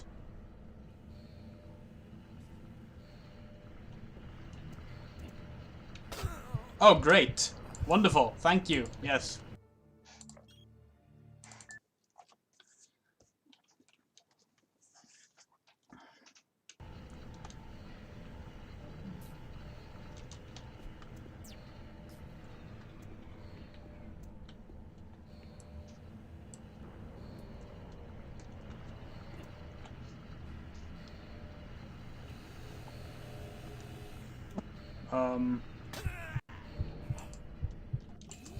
Okay, I'm very confused.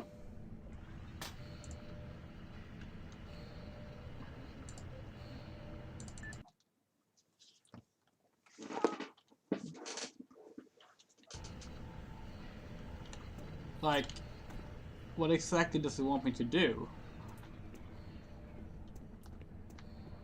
Like, I take that up, and then what exactly?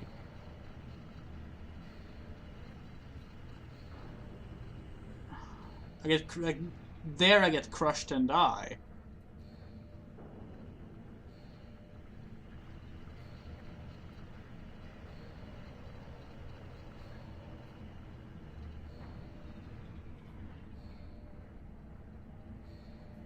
What?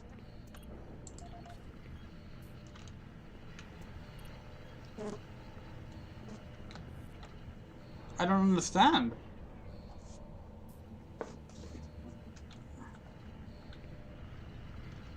Like, okay, I go up here. I clearly have to do something quick because I will die there. Like, what?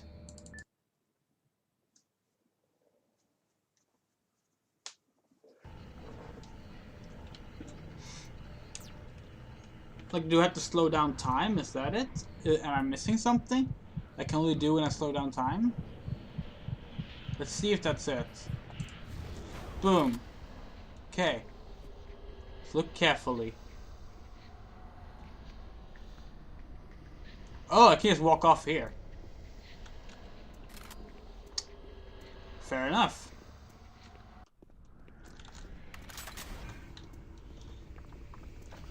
That was a waste of slowdown, or hell time, as they call it. Oh, for fuck's sake.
How was there only one medkit in this entire area? Oh, thank fuck there wasn't.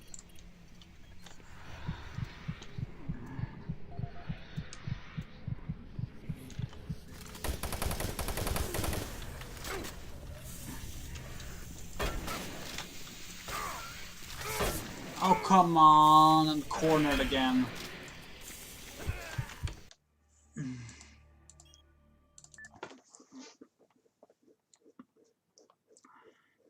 Yeah, I am not impressed by the level design in this game.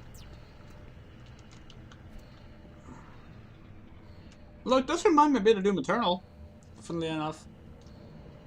I actually wonder what, like, the crowd that didn't like Doom 3 thought of Resurrection of Evil, if, like, they liked that more or not. Considering they really like, Doom Eternal, which I just can't stand.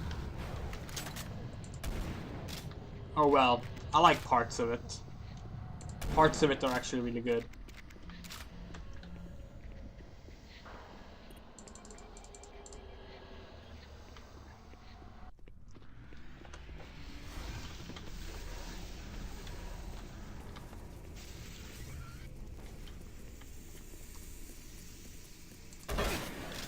How the hell did you hit me from that melee range? What the fuck?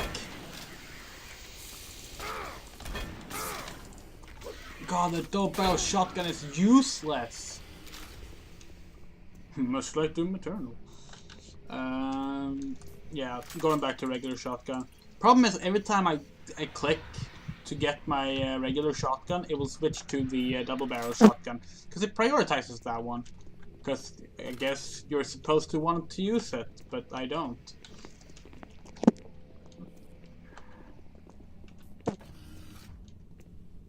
I think this is the room we're going to. Yeah, it is.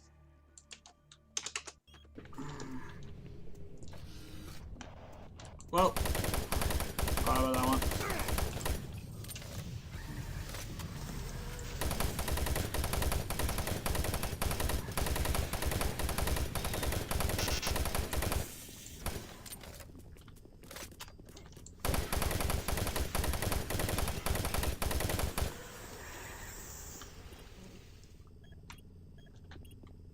Helenoid.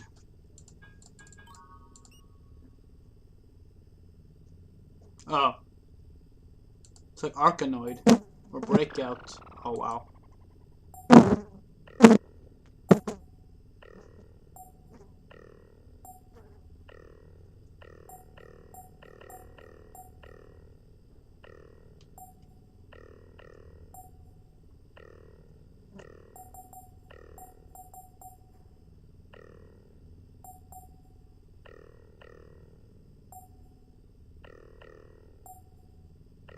Now remember when this was like a big thing?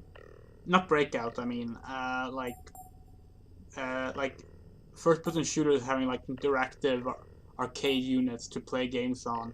Like, this game has it, Prey does it as well. Duke Nukem Forever made a big deal out of it. I don't even remember what you played in Duke Nukem Forever, but it was something you could play like this. There were other ones as well. So right now I can't remember exactly what they were. Oh,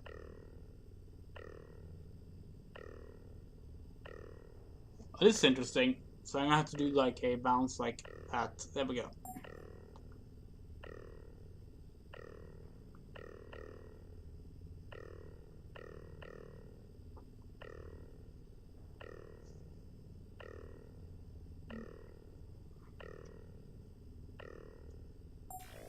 Yay!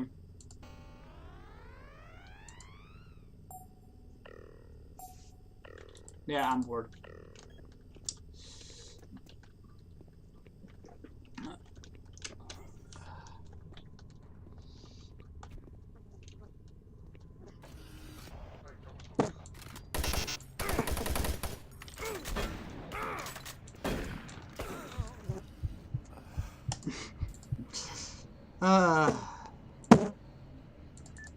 No, wrong save file.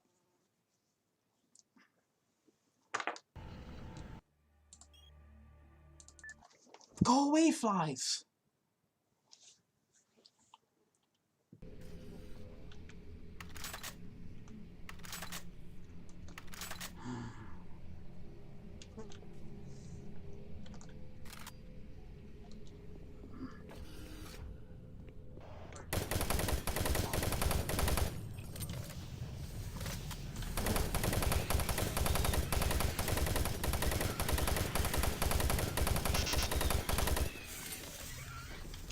Yeah, at least the machine gun is pretty good.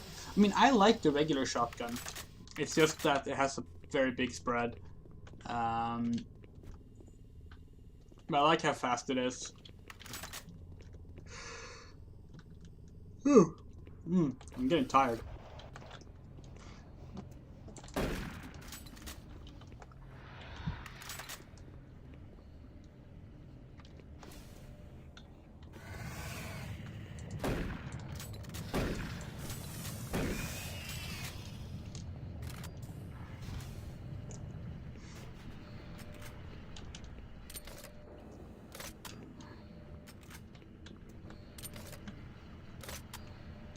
This expansion really doesn't like giving you ammo, though.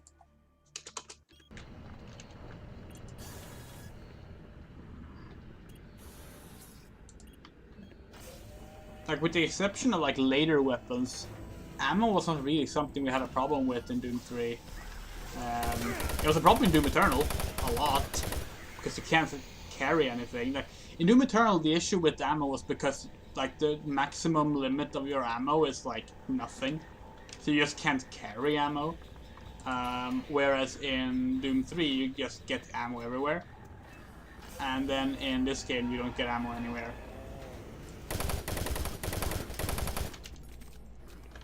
Where am I going?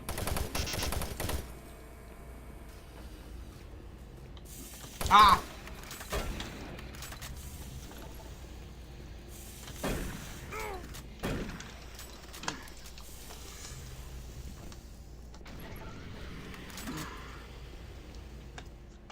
See, even though I had no ammo in that one, it still switched to the double barrel instead of regular one. That's not good. That's really bad.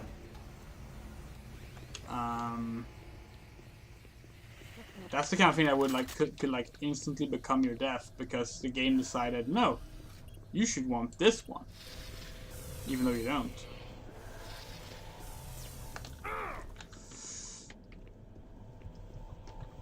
Guess only an M. Okay. Ah, shit.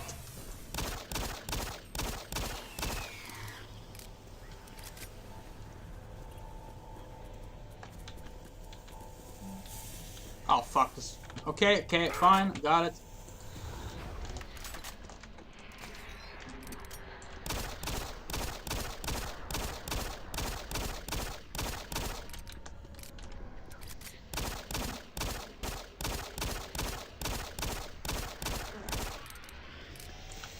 Wait, what? You didn't die?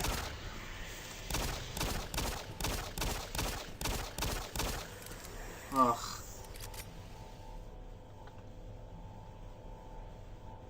Yeah, it is.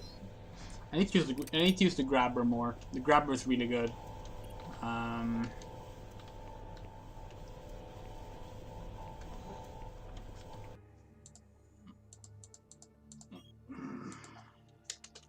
I think the grabber is why they put like barrels everywhere in this expansion.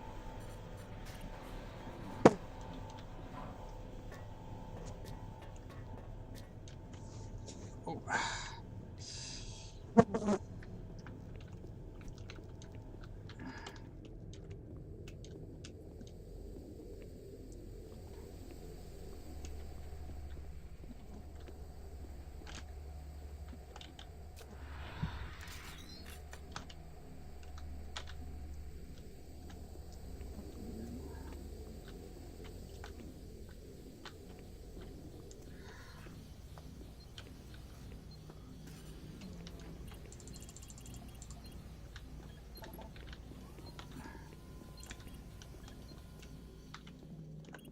Yay!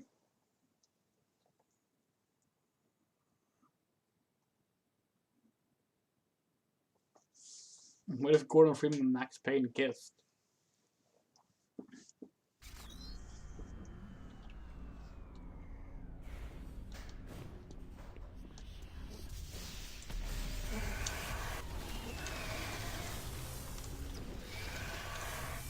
God, trying to catch the fireballs is really hard, actually.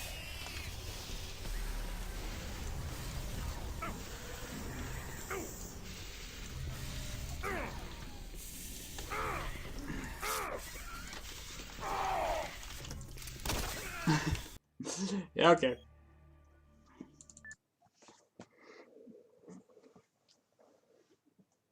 Oof.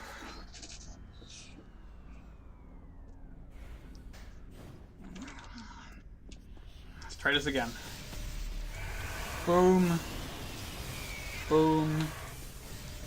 I said boom. God damn it. God, it's so hard to aim.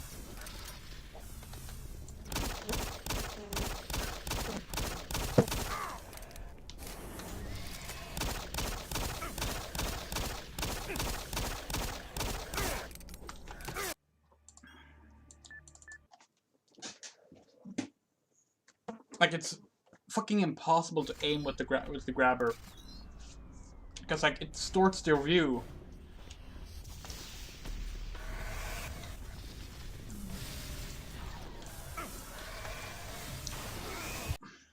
Like, it has this like force push effect where like it wobbles the screen, and it just means you can't see your crosshair and you can't see where you're aiming. And you can only carry things for a limited amount of time, then you will drop them. So you have to like make use of that time as well. Like,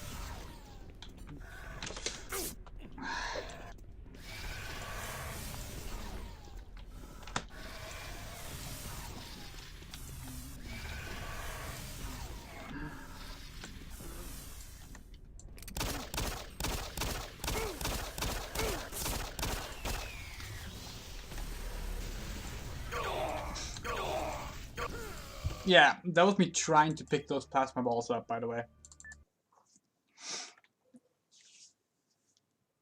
In case you're wondering how hard it is.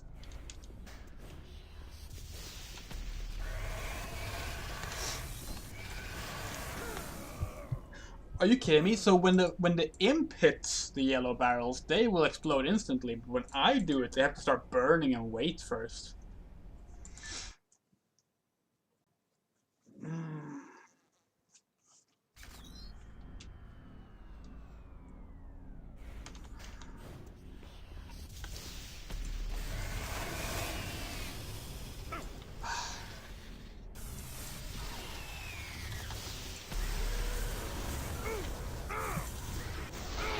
What the? Oh my god.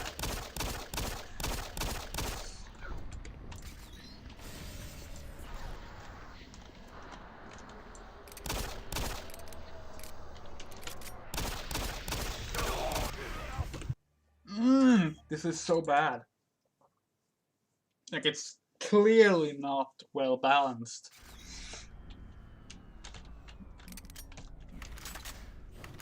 So it's like, yeah, what am I gonna do? Like, I have practically nothing. Not even the superpowers are useful. Oh, great. Well, that happened. Fuck. Fuck.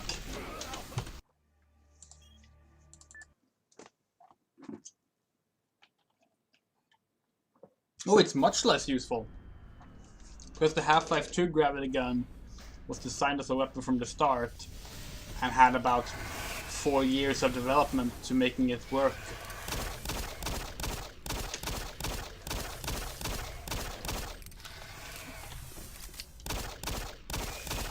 And the fucking Doom 3 gravity gun was designed as a debris creation tool, which then was adopted into a weapon in under a year.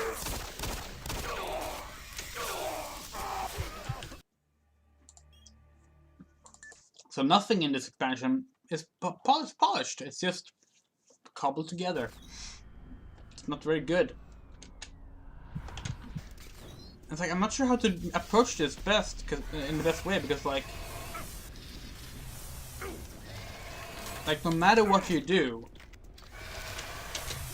I have to run out here and start the fight before I can start doing anything.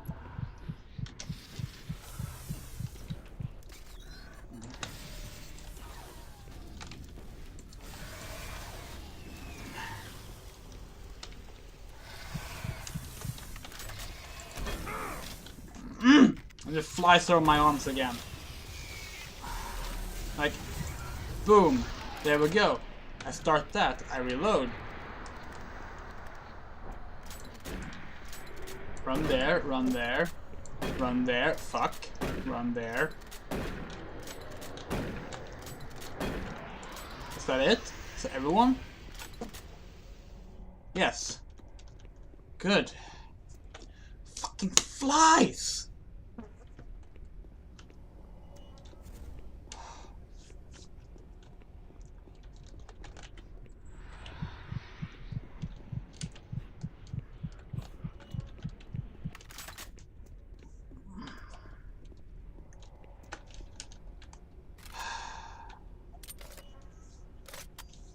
Yeah, but I'm still like ultra low on ammo.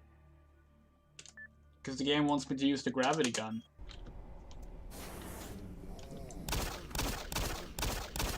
It reminds me of why I hated Half-Life 2 Episode 1, actually. That also like barely gave you any weapons. I was like, no, use the gravity gun. And it's like, that gravity gun works much better. It is still not a good weapon. Like,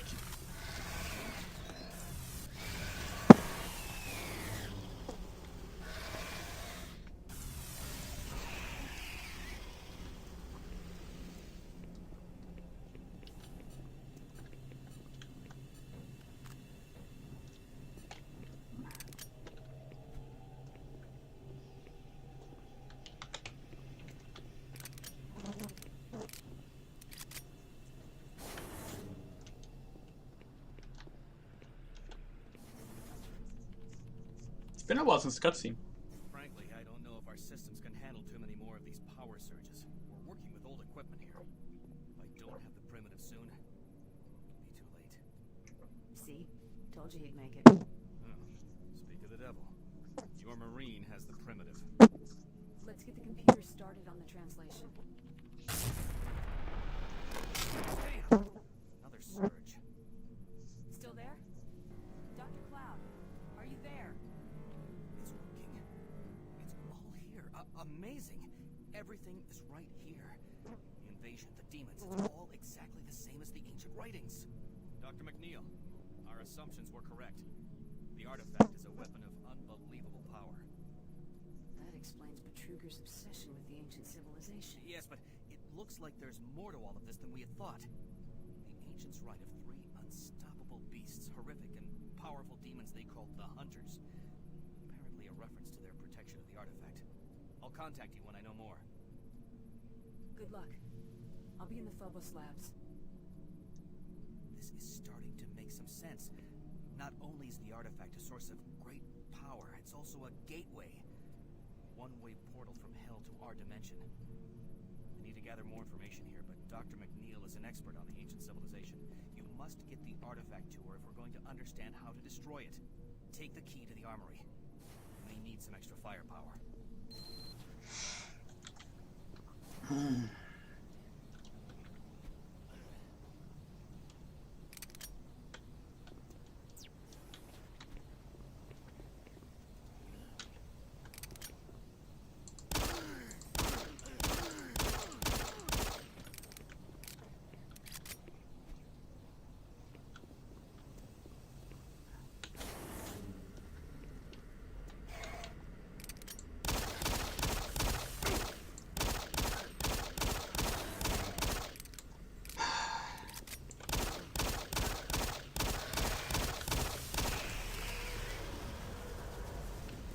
Oh.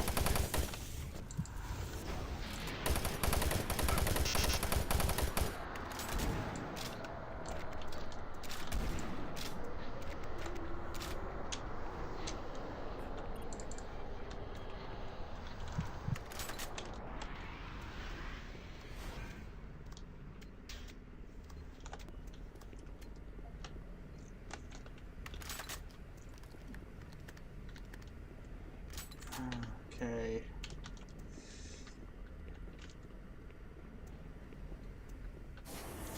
Yeah, sadly, I don't think there's any more new weapons. I mean, it could be that I forgot ones that were added, but I'm pretty sure the double barrel shotgun and the grabber are the only actual new weapons.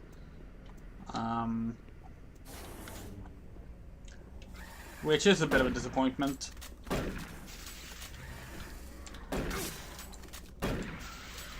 Then again, Doom 2, the only new weapon was the double barrel as well, so...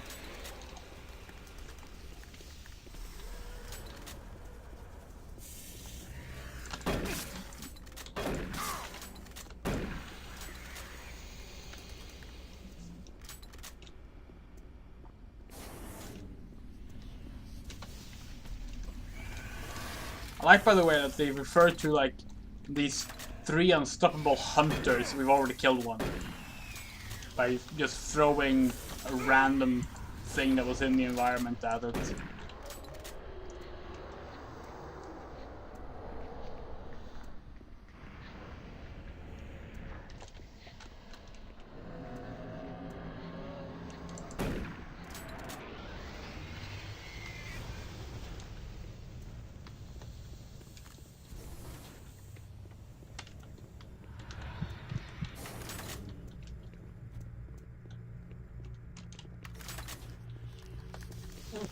Well...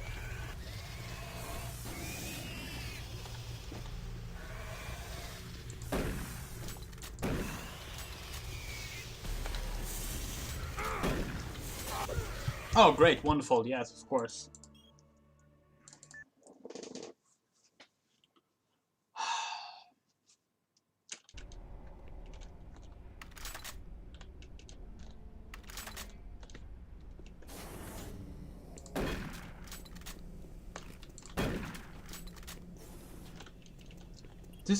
This is the armory. How could I... Like, did I just get lost on my way back here?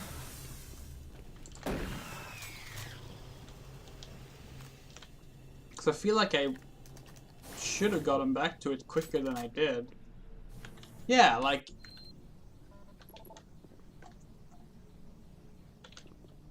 Wait, did he just push me out the other door? What a fucking jerk!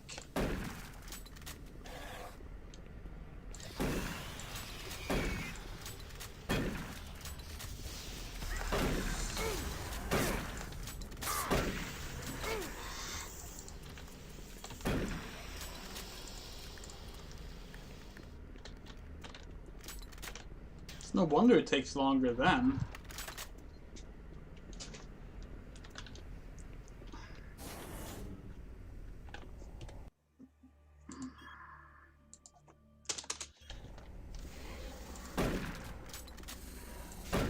Oh, come on.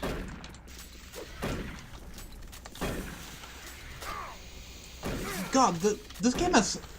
This expansion pack has some strange slowdowns and, like, frame rate troubles that I don't understand. Doom 3 had nothing of that, none of those issues. And this game is from 2005. I mean, come on, my computer can handle it.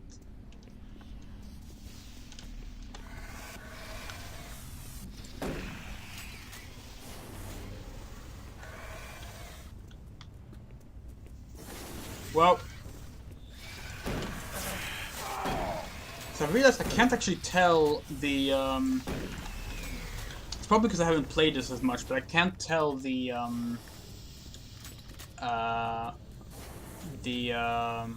vulgar sound effects apart from the rest yet. Which is really annoying because it means that I don't know when they're around. Whoa! Yep. I knew that was gonna happen. Because I accidentally grabbed the wrong thing and pushed the explosive barrel closer to myself. Oh look, a waste of shotgun ammo.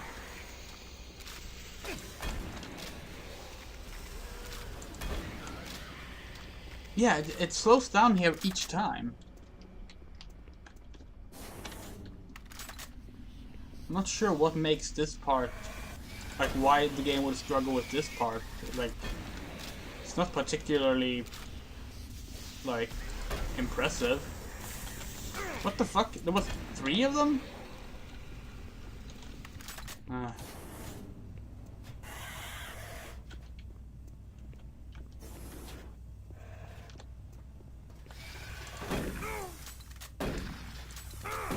Yeah, the physics engine is... it has problems.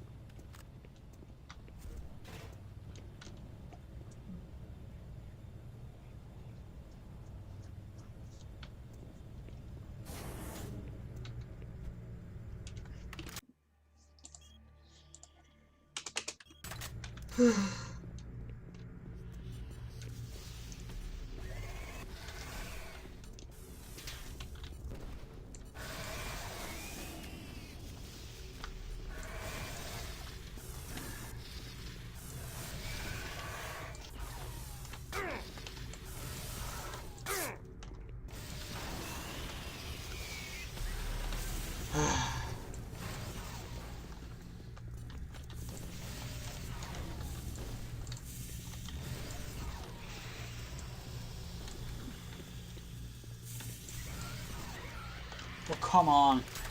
Literally one of the things that makes this harder than it has to be is that you just decide to hold off from spawning in the enemies. So I can't like easily just keep track of like how many enemies there are, what I need to do, etc, etc. You know, oh my god, I'm so excited for Owl House in 2 days. Like, I am terrified? Oh, great. I'm terrified of what's going to happen. Because it's the season finale.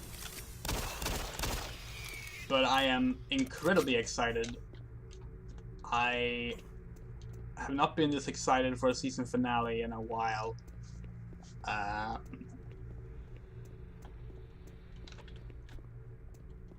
yeah, it's gonna be good. Oh my god.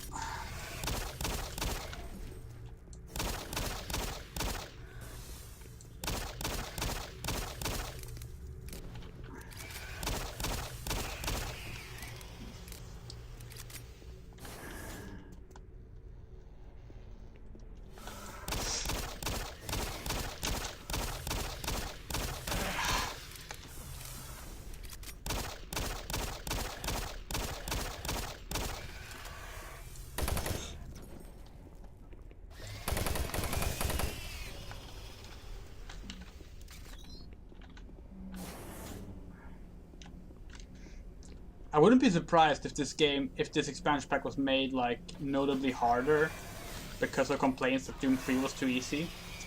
Because I know that was a complaint from certain hardcore Doom fans.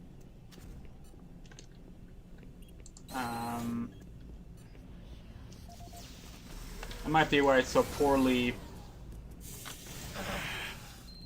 Oh, come on! Why it's been so poorly, like, balanced this time around.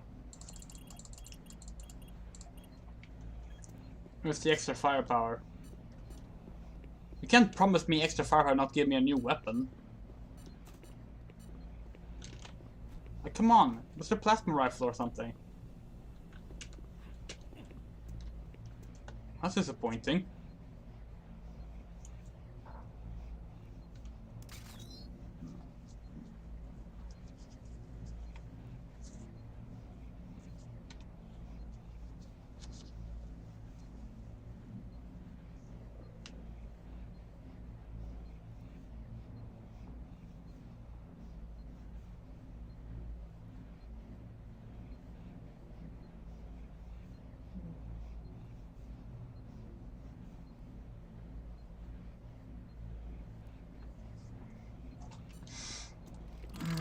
Oh, no, there was a new weapon here. Just didn't see it.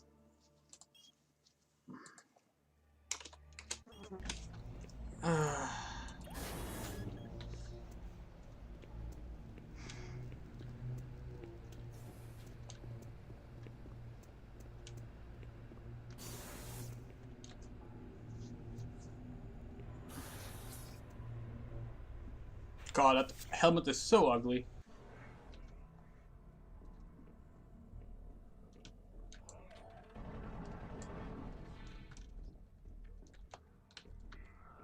So yeah, this is the Enviro suit. Just like in Doom 1 and 2 and Eternal.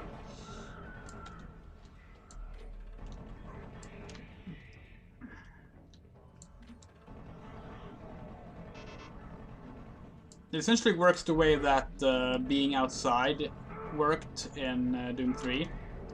So you can see the little meter at the bottom of the screen. And I had to like collect tanks to like not die.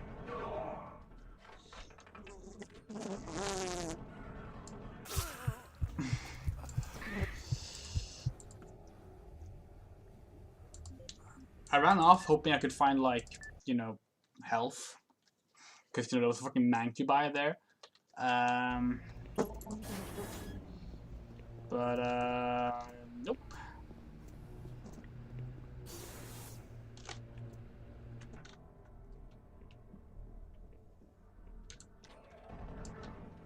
Yeah. Alright, let's go. Maggots just unceremoniously popping up. I mentioned this earlier, but like they really, I feel like they didn't even like try to make the this game have like the same kind of solid introduction and pacing of demons and other things as the original Doom 3 does, because like it just feels like that it's all mashed together.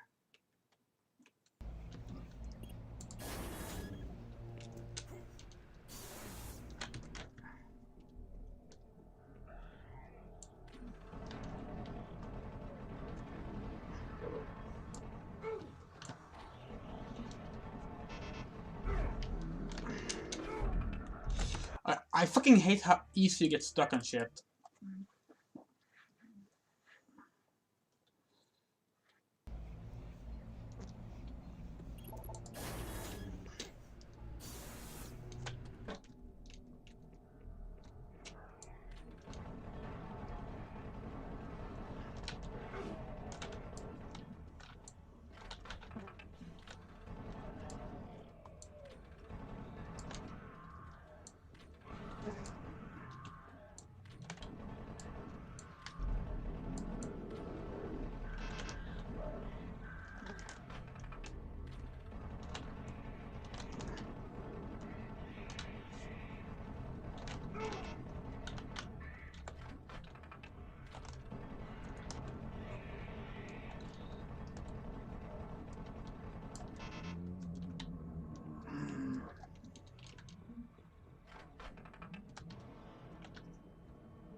This section is odd. Like, I'm not sure what it's trying to convey. It's just kind of annoying. And the sound design is annoying too.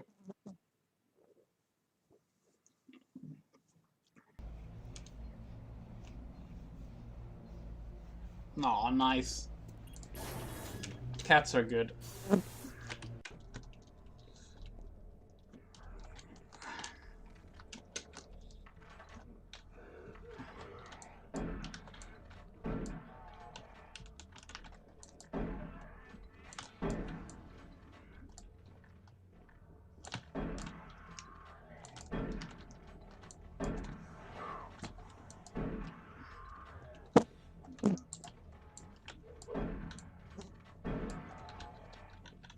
Yeah, so the hazmat suit zombies are new.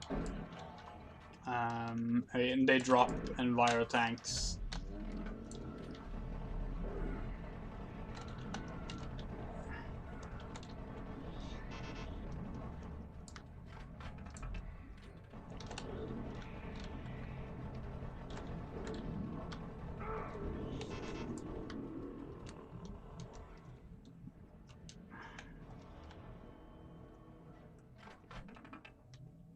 No health here. There is health here, though.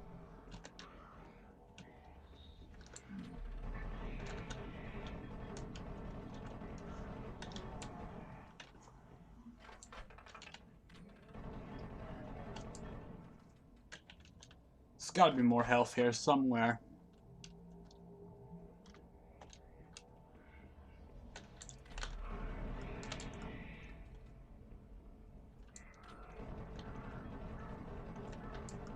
There we go.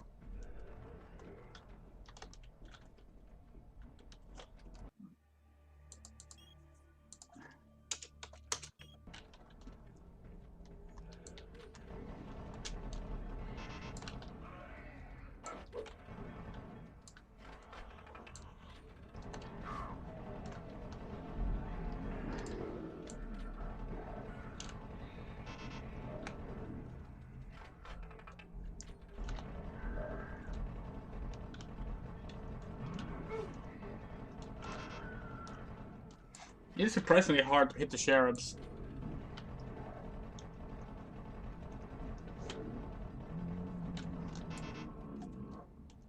Mancubus feels like weaker this time. I might be wrong, but don't feel like it went down that fast in the base game.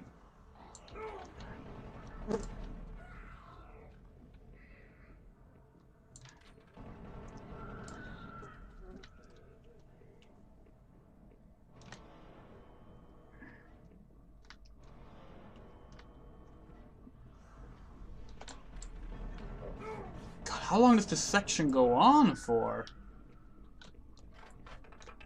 Do they think people would like this? This is like when Doom Eternal put a fucking underwater section into a Doom game. Oh, thank fuck.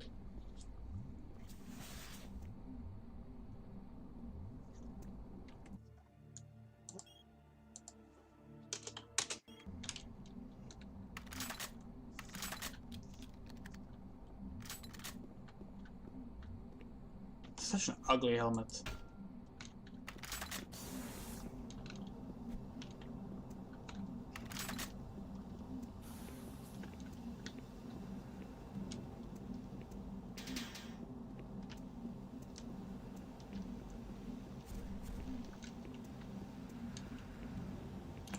Yay, airlock.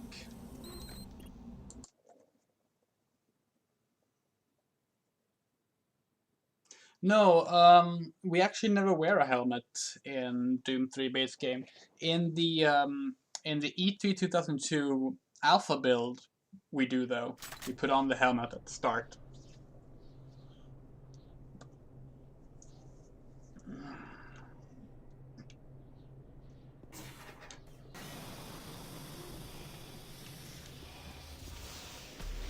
Cacodemons!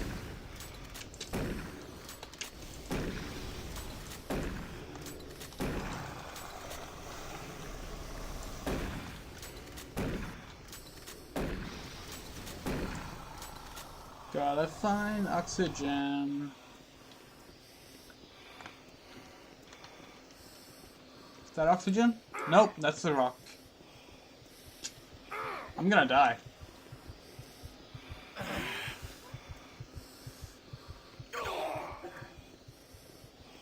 Maybe.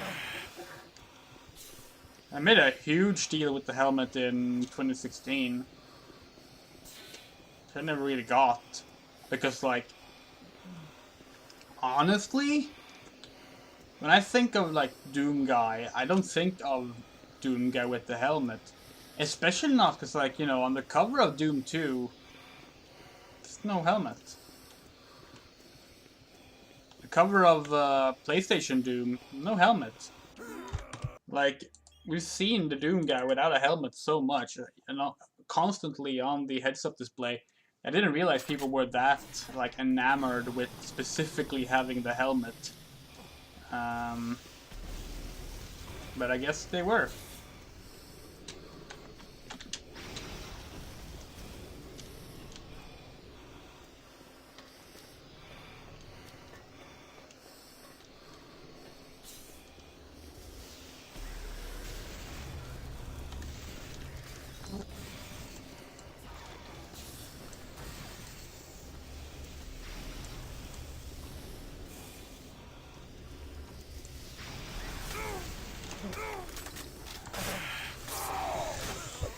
I love that.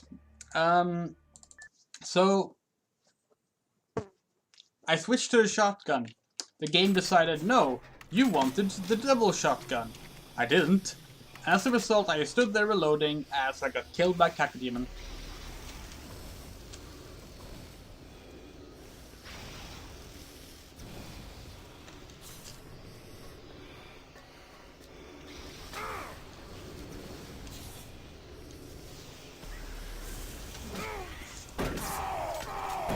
Oh, for fuck's sakes, you die.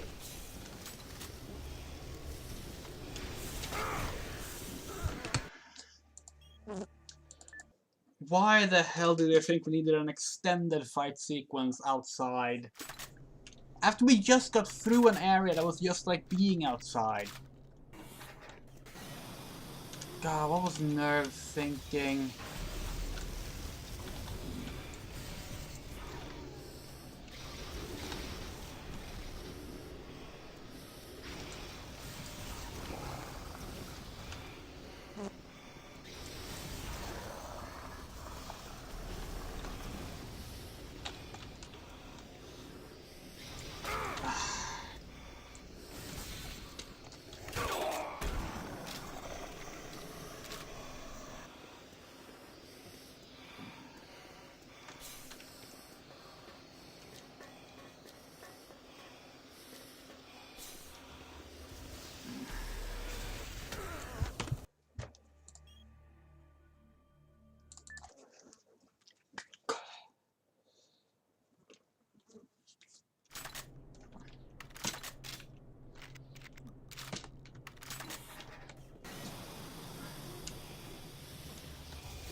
But yeah, I am more and more just realizing that Resurrection of Evil probably just hurt Doom 3's reputation more than it helped it.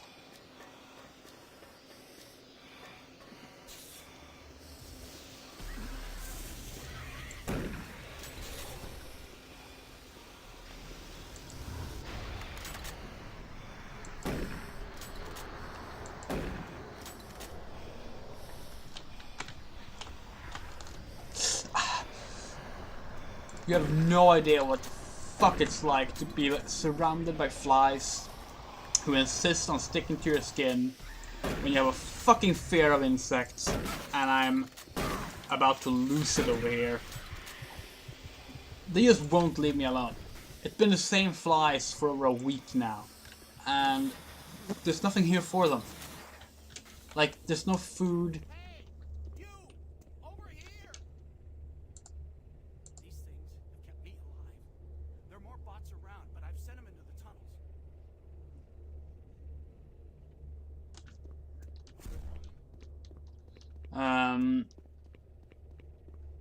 I don't know. Remember, they're on your side. Stay close to these bots if you want to live.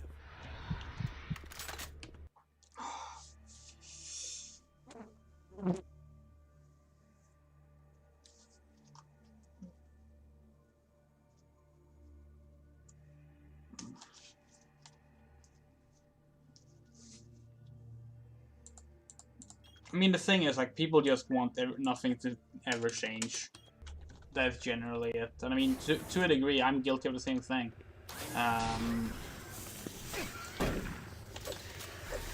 mean, a lot of the things I dislike about Doom Eternal, for example, are things that, on paper, is just different. Not inherently bad, just different. But, like, I try to keep as open mind as I can, and just, you know, accept new takes on old things, even if they might not be exactly what I expected I would want out of something. But that kind of thing leads to people focusing in on, like, specific, incredibly,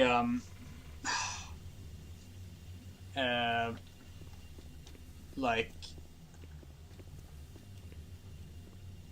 what's the word?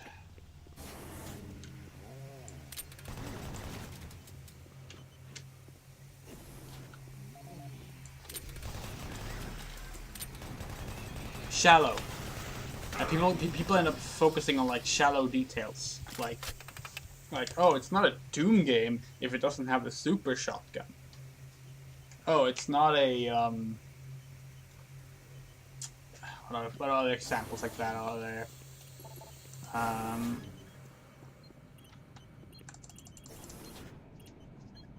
You have 1,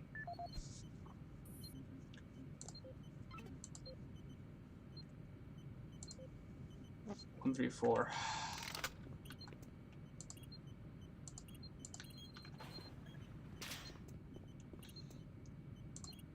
Oh yeah, I guess not a Resident Evil game if it doesn't have zombies, even though zombies were never the point of the enemies in Resident Evil. There were bioweapons of various kinds.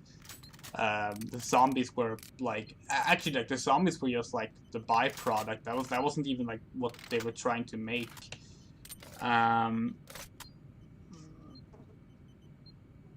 Oh yeah, like Silent Hill 4. I mean, as much as I dislike it, my issue with Silent Hill 4 is actually not that it's like that it changed a lot from previous Silent Hill games.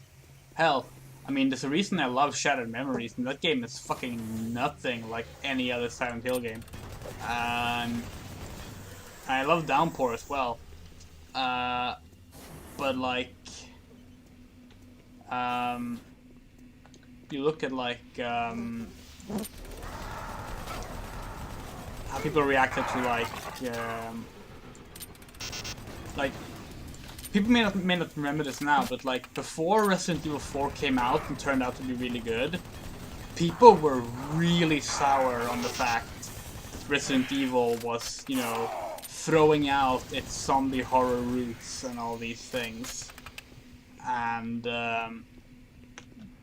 like people were really upset about that. Because like now it was like a third-person action game and you were fighting these talking Spanish people rather than groaning zombies. And it was about a cult instead of like an evil pharmaceutical company. And like, yeah, it was different. It was really good. And it ended up being so damn good that people just accepted it. But even then, it still led to the whole thing where, like, after Resident Evil 5, they were basically forced to bring back zombies. Even though there was absolutely no reason to. So Resident Evil 6 has zombies, and they're so out of place with everything else in that game.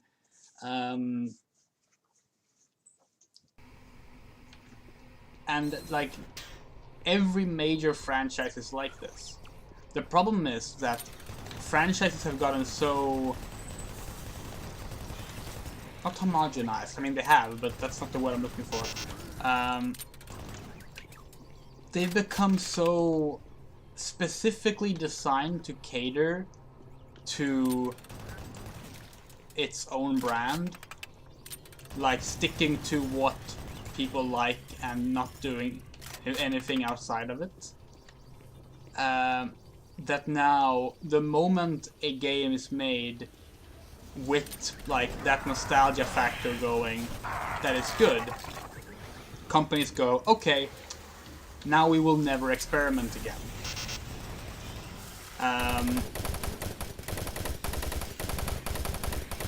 Like, say what you want about Doom 3 as a game compared to the original Doom games. Yes, it is very different. But I would rather have a game that's very different than a game that just becomes complacent because that's like, it's made the way a Doom game is supposed to be made, which is how I feel about Eternal. Like, Doom 2016 was a surprising, like, positive surprise for me. Because I was worried about that game being the kind of cynical, just not very good nostalgia baiting game, and no, it was actually a really good game. Then Eternal came around, was exactly what I was worried 2016 would be. And it is far from the only series like that. In fact, I am incredibly happy that it seems Resident Evil is not afraid to shake things up still, because Resident Evil 8 Village is looking like very different from previous Resident Evil games. Even Resident Evil 7, which was already incredibly different.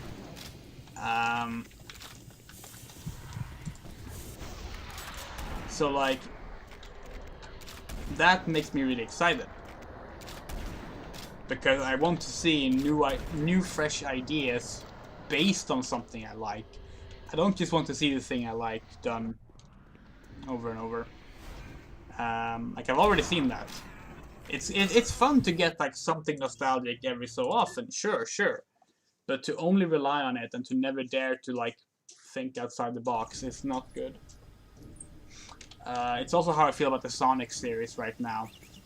I miss the less polished, perhaps, but more creative Sonic games we used to get. But then Sonic Generations happened, and suddenly Sonic games could only be my nostalgia bait.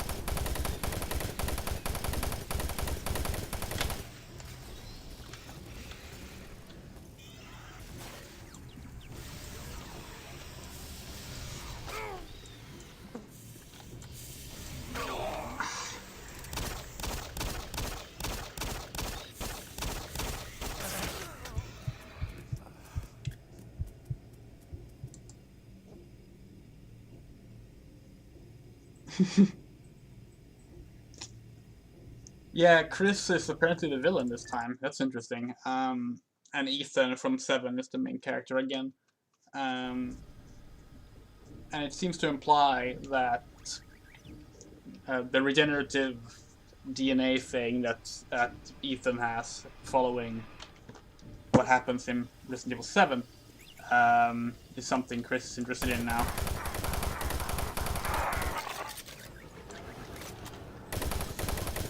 We'll see. I want to know what the werewolf thing is. Is Chris the werewolf? There's a werewolf in the trailer. But we'll see. Right now, it's all up in the air. After all.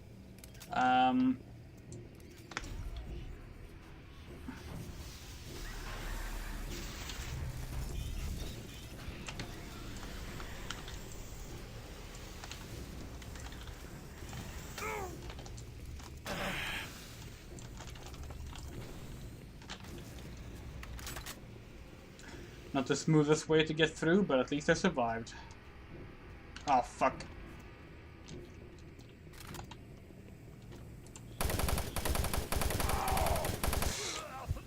The rockets.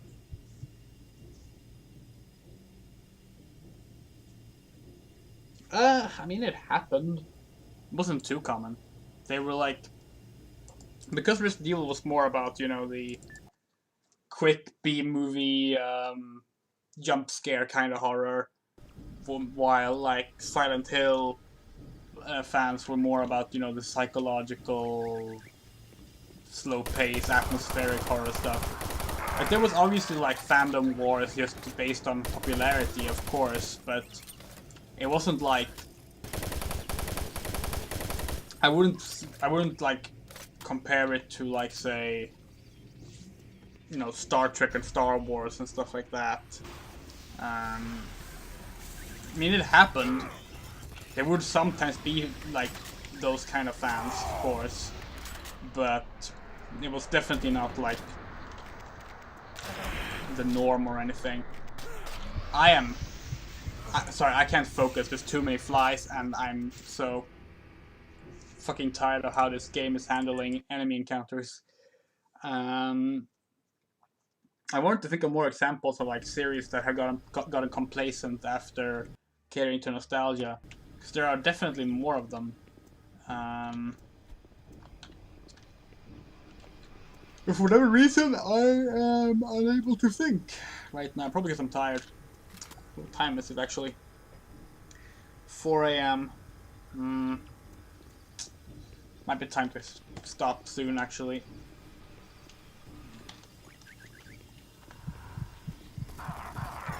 Alright.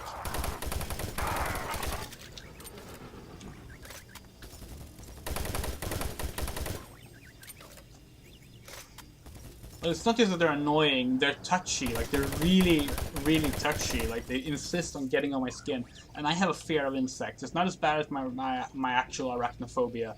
But, like, I really can't handle insects. And it is just... Okay. I'm gonna save here so I don't have to do the whole part over again each time.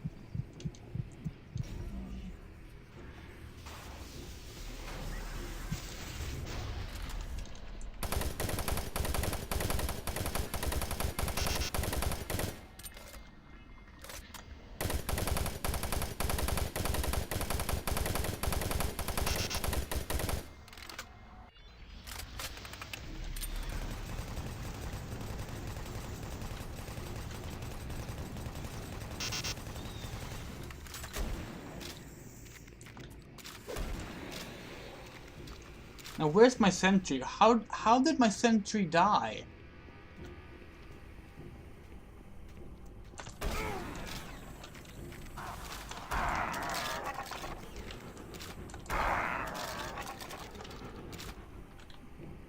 Is that it? I think so.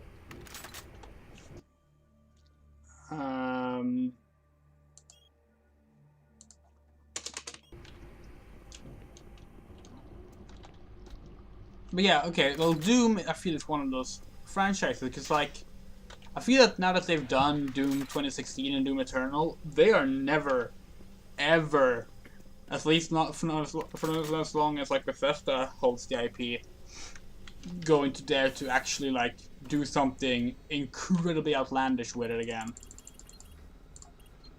Like, no, it's going to be Rip and Tear, Doomslayer, the demons are afraid of you, everything is canon somehow except for Doom 3 from here on out. Like, that's going to be it. And that's why I'm actually sad that, like, the military style shooter Doom 4 that was cancelled didn't happen, because even if that game ended up being bad, at least we would have had one more, like, take on what Doom can be. And now we will probably never have a take like that, ever. And it could be good. We don't know. It never happened.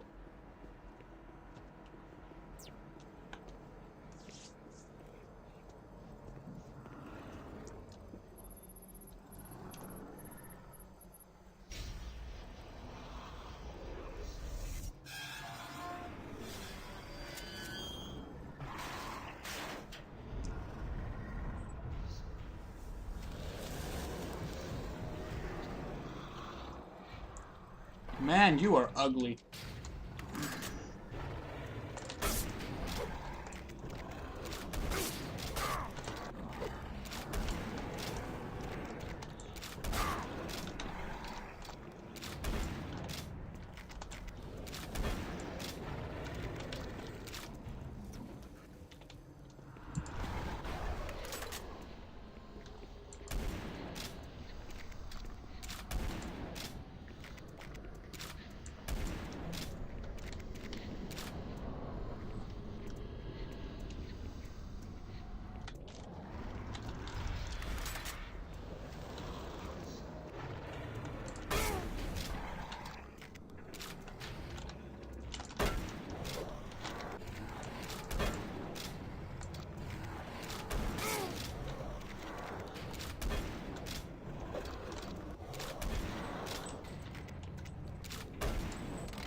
Seems I can't damage it most of the time.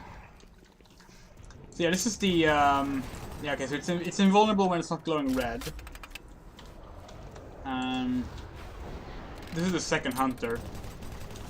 Or maybe I just have to hit the heart. Maybe that's it.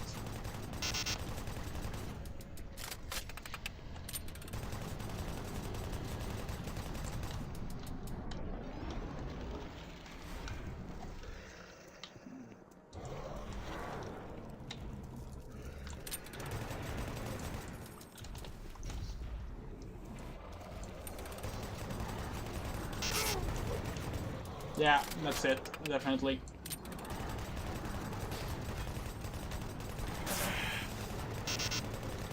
Okay, suddenly got much harder to hit it though.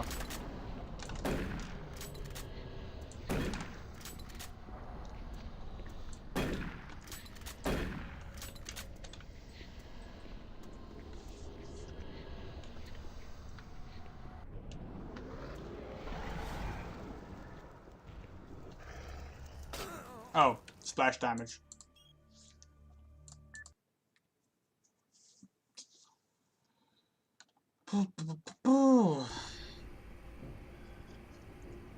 It's also why I don't think we'll see another multiplayer Quake game like ever again. Cause like Bethesda don't want to do that. They want to do multiplayer Quake. Cause that's the accepted, more popular form of Quake.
Oh, come on.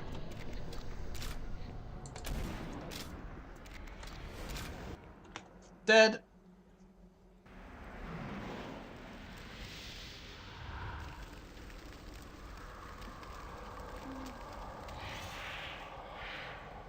Yeah, boss battles give me infinite stamina.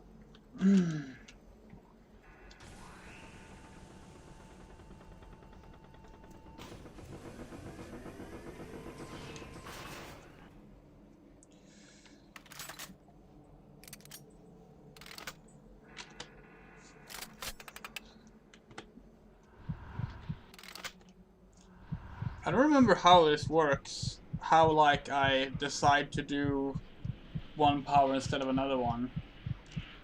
I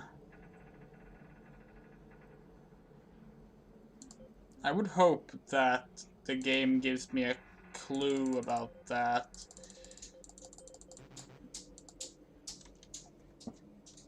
Aw, cat wanted.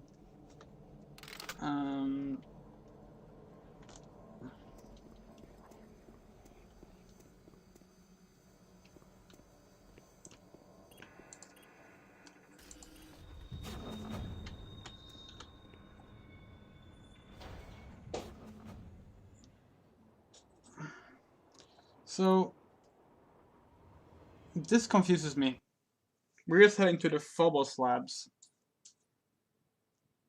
But we're not... Well, yeah, see, like, this is confusing. Why is the Phobos lab on Mars and not on Phobos? Phobos is one of Mars's moons.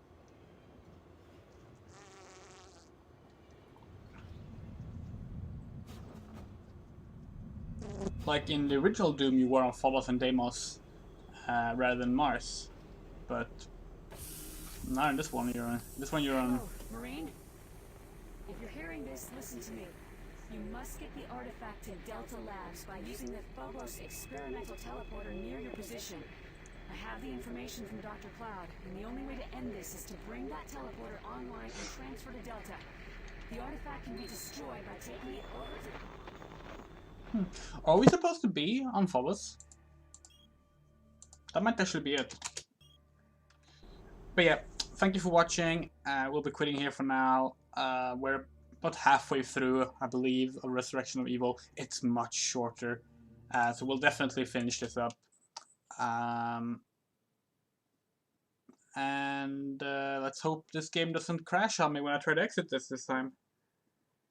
Because it has exclusive mouse control, and I can't tab out of it. Nope, it froze again. Okay, hold on.